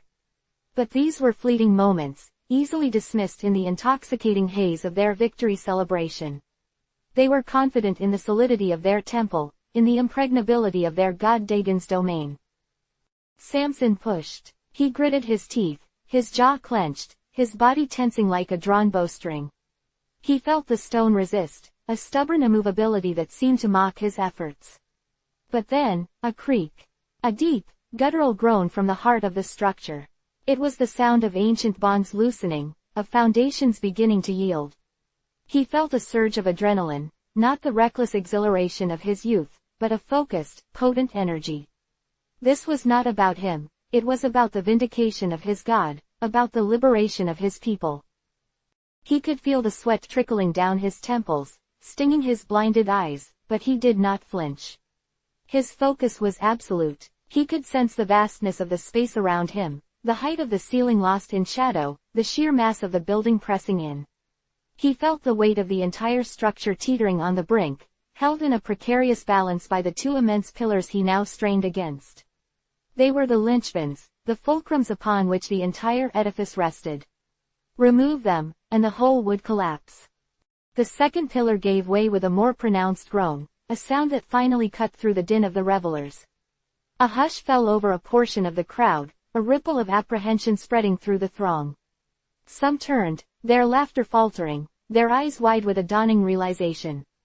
They saw Samson, his back to them, his body strained against the stone, his hair, which had grown considerably since his capture, though still not restored to its full glory, catching the dim light filtering from the sacrificial fires. They saw a man, broken and blinded, yet possessing an unnatural strength. He could feel the structure beginning to sway, a slow, ominous lurch that sent a cascade of dust and debris raining down. The supporting beams above, no longer held in place, began to buckle and splinter. The sound was like 1,000 angry wasps, a furious buzzing that grew in intensity. The cheers of the Philistines turned to shouts of alarm, their revelry dissolving into panic. They pushed and shoved, a frantic scramble for an exit that was rapidly becoming a distant hope. Samson held his position, his grip unwavering. He could feel the immense pressure building, the groaning of the stone intensifying. It was a symphony of destruction, a testament to the power of a righteous God. He felt the sheer, unadulterated force of the collapsing structure begin to overwhelm him, to pull him down with it. But he did not resist its pull. He had found his purpose, his final act of service. He had brought the temple of Dagon to its knees. The pillars, the very symbols of their strength and idolatry, had become the instruments of their annihilation. He could feel the weight of the world, or at least the weight of this temple, pressing down on him, on his straining limbs, on his very soul. And in that moment, as the structure began its final, cataclysmic descent, there was no fear, only a profound sense of fulfillment. He had delivered his people, not by escaping, but by embracing his destiny, by becoming the sacrifice that would bring down an empire. The stones would fall, the timbers would splinter, and the cries of the Philistines would be silenced, replaced by the roaring thunder of their own demise, orchestrated by the hand of the Almighty, through the ultimate sacrifice of his devoted, albeit flawed, servant. He had become one with the destruction, a living embodiment of divine justice. The very air crackled with the energy of the collapse, a testament to the final, earth-shattering act. The groaning of the stone escalated into a deafening roar, a primeval shriek of a structure surrendering its very being. Samson felt the pillars buckle, their massive forms groaning under the impossible strain. Dust, thick and choking, billowed upwards, obscuring the dim light that filtered through the temple's high windows and the flickering flames of sacrificial pyres. The cacophony of the Philistine throng, moments before a joyous anthem of triumph, transformed into a discordant symphony of terror. Screams, sharp and desperate, ripped through the air, a stark contrast to the triumphant shouts that had filled the space moments earlier. He could feel the frantic movement of the crowd, a stampede of fear as they realized the true nature of the tremors that shook their God's sanctuary. With a final, colossal push, a surge of power that felt as if it were drawn from the very core of the earth, Samson felt the last vestiges of resistance crumble. The stone beneath his hands seemed to melt away, the supporting columns surrendering their mighty burden. The roof, a vast expanse of timber and stone, groaned and splintered, its structural integrity annihilated. The air itself seemed to vibrate with the violence of the collapse. He felt the immense weight begin to descend, not as a sudden, sharp impact, but as a relentless, crushing embrace.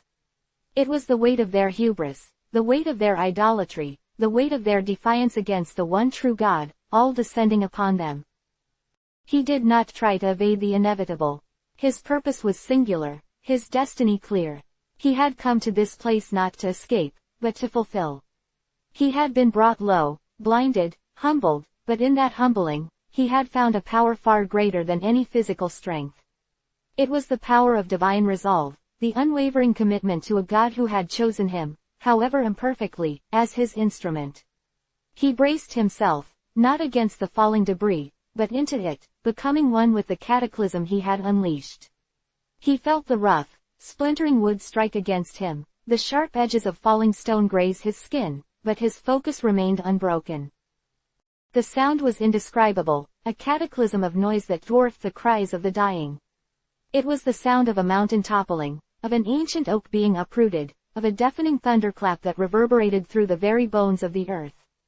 The Temple of Dagon, a monument to Philistine pride and a symbol of their supposed victory over Israel, was being reduced to rubble. The pillars, once the proud, unyielding sentinels of their worship, now lay broken and defeated, their strength dissolved into dust. He could feel the immense pressure intensify, the weight of the collapsing structure pressing down on him, squeezing the very breath from his lungs. Yet, within that crushing embrace, there was a strange sense of peace, a profound fulfillment. This was the culmination, the final act in a life marked by extraordinary strength and tragic flaws. He had been chosen, blessed, and at times, used.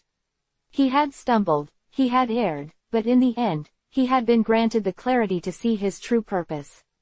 He had been a warrior for his people, a symbol of defiance, and now, he was to be the ultimate sacrifice.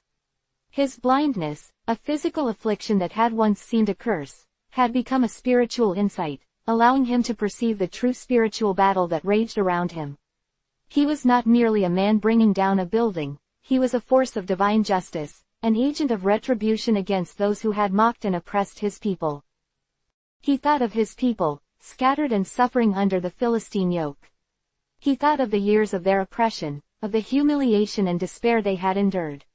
He had been their champion who had faltered, but who, in his final moments, would deliver a blow so devastating that it would resonate for generations. The Philistines had reveled in his capture, in their perceived triumph over the God of Israel.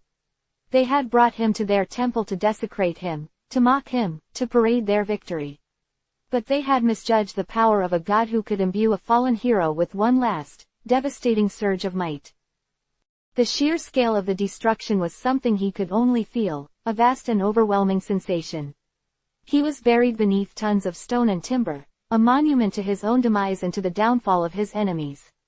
He could sense the finality of it all, the absolute obliteration of the physical space and the multitude that had filled it. Their cheers had been silenced, their boasts extinguished.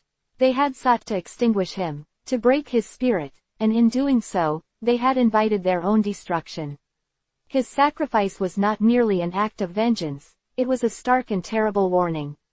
It was a testament to the unyielding power and righteous fury of the God of Israel. As consciousness began to fade, replaced by an all-encompassing darkness that was both familiar and profound, Samson's final thoughts were not of himself, but of his God. He had been a tool, a flawed but ultimately faithful servant. He had lived a life of immense power, and he had died a death that would forever echo in the annals of his people's history. The temple of Dagon was no more. Its stones lay scattered, its idols perhaps shattered, its worshippers silenced. And in the ruins of their supposed victory, the Philistines would learn a truth they had long ignored, that to defy the God of Israel was to invite utter annihilation. His final breath was not a gasp of pain, but a release, a surrender to the inevitable. He had given his all, his strength, his life, his very being, to achieve this singular, devastating end. The impact of his sacrifice would be felt not just in the immediate devastation, but in the psychological blow it delivered to the Philistine leadership and their people. For years to come, the story of Samson's final act would be whispered in fear and awe, a chilling reminder of the price of challenging the Almighty. It was a tale that would fuel the resolve of the Israelites, a spark of hope in their darkest hours, and a legend that would inspire future generations to stand firm in their faith, knowing that even in the face of overwhelming odds, their God could deliver them through the most unexpected of means. The silence that followed the cataclysm was as profound as the noise that preceded it. It was the silence of finality, the silence of an era ended, the silence of a victory won at a terrible cost. Samson, the mighty judge of Israel, the man who had wrestled with lions and routed armies, had met his end not on a battlefield of his own choosing, but in the heart of his enemy's temple, a sacrifice that would forever be etched into the memory of his people. His act was a testament to the enduring power of faith, a stark reminder that true strength lay not in physical might alone, but in unwavering devotion to the divine. The Philistines had sought to humiliate him, to break him, to prove the superiority of their God. Instead, they had inadvertently paved the way for their own ruin, all at the hands of the very man they had sought to subjugate. His vengeance was absolute, his warning undeniable. The God of Israel was not to be trifled with, and those who dared to challenge his will would face a judgment as swift and as final as the collapse of Dagon's temple. The rubble would eventually be cleared, and new structures might rise, but the echo of Samson's final act would forever linger, a potent symbol of divine retribution and the enduring spirit of a people who refused to be broken. His sacrifice was the ultimate declaration, that the power of the Almighty was not to be mocked, and that those who sought to oppress his chosen would ultimately find their own foundations crumble beneath them. This was not just the end of a man, It was the beginning of a legend, a story that would serve as both a memorial to the fallen and a clarion call for generations yet unborn. The Philistines had made their final, fatal error, believing that they had vanquished Israel's champion. They had, in truth, merely set the stage for their own devastating downfall, orchestrated by the very instrument they had so arrogantly dismissed. Back matter. This work would not have been possible without the countless scholars, historians, and theologians whose tireless research and profound insights have illuminated the rich tapestry of biblical narratives. I am particularly indebted to the spirit of inquiry that has driven generations to grapple with the complexities of faith, power, and human frailty as embodied in figures like Samson. My gratitude extends to my family and friends for their unwavering support and patience during the long process of bringing this story to life. Dagon, a principal deity of the Philistines, often depicted as a fish god, whose temple was the site of Samson's final, catastrophic act. Philistines, a group of ancient peoples who were frequent adversaries of the Israelites. Sovereignty, the supreme power or authority of God over all creation. Idolatry, the worship of idols or false gods. Divine retribution, punishment or vengeance inflicted by God. The Holy Bible, King James Version. 1769. Judges 1623-31. Nelson's Illustrated Bible Dictionary, 1997. Thomas Nelson Publishers. The New Oxford Annotated Bible with the Apocryphal Deuterocanonical Books. 2001. Oxford University Press. Michael Neal is a theological scholar and historian with a passion for weaving compelling narratives from the threads of ancient texts. With a deep understanding of religious history and a keen eye for character, Michael Neal brings to life the monumental figures and profound events that have shaped spiritual thought for millennia. This is his latest exploration into the enduring power of biblical stories.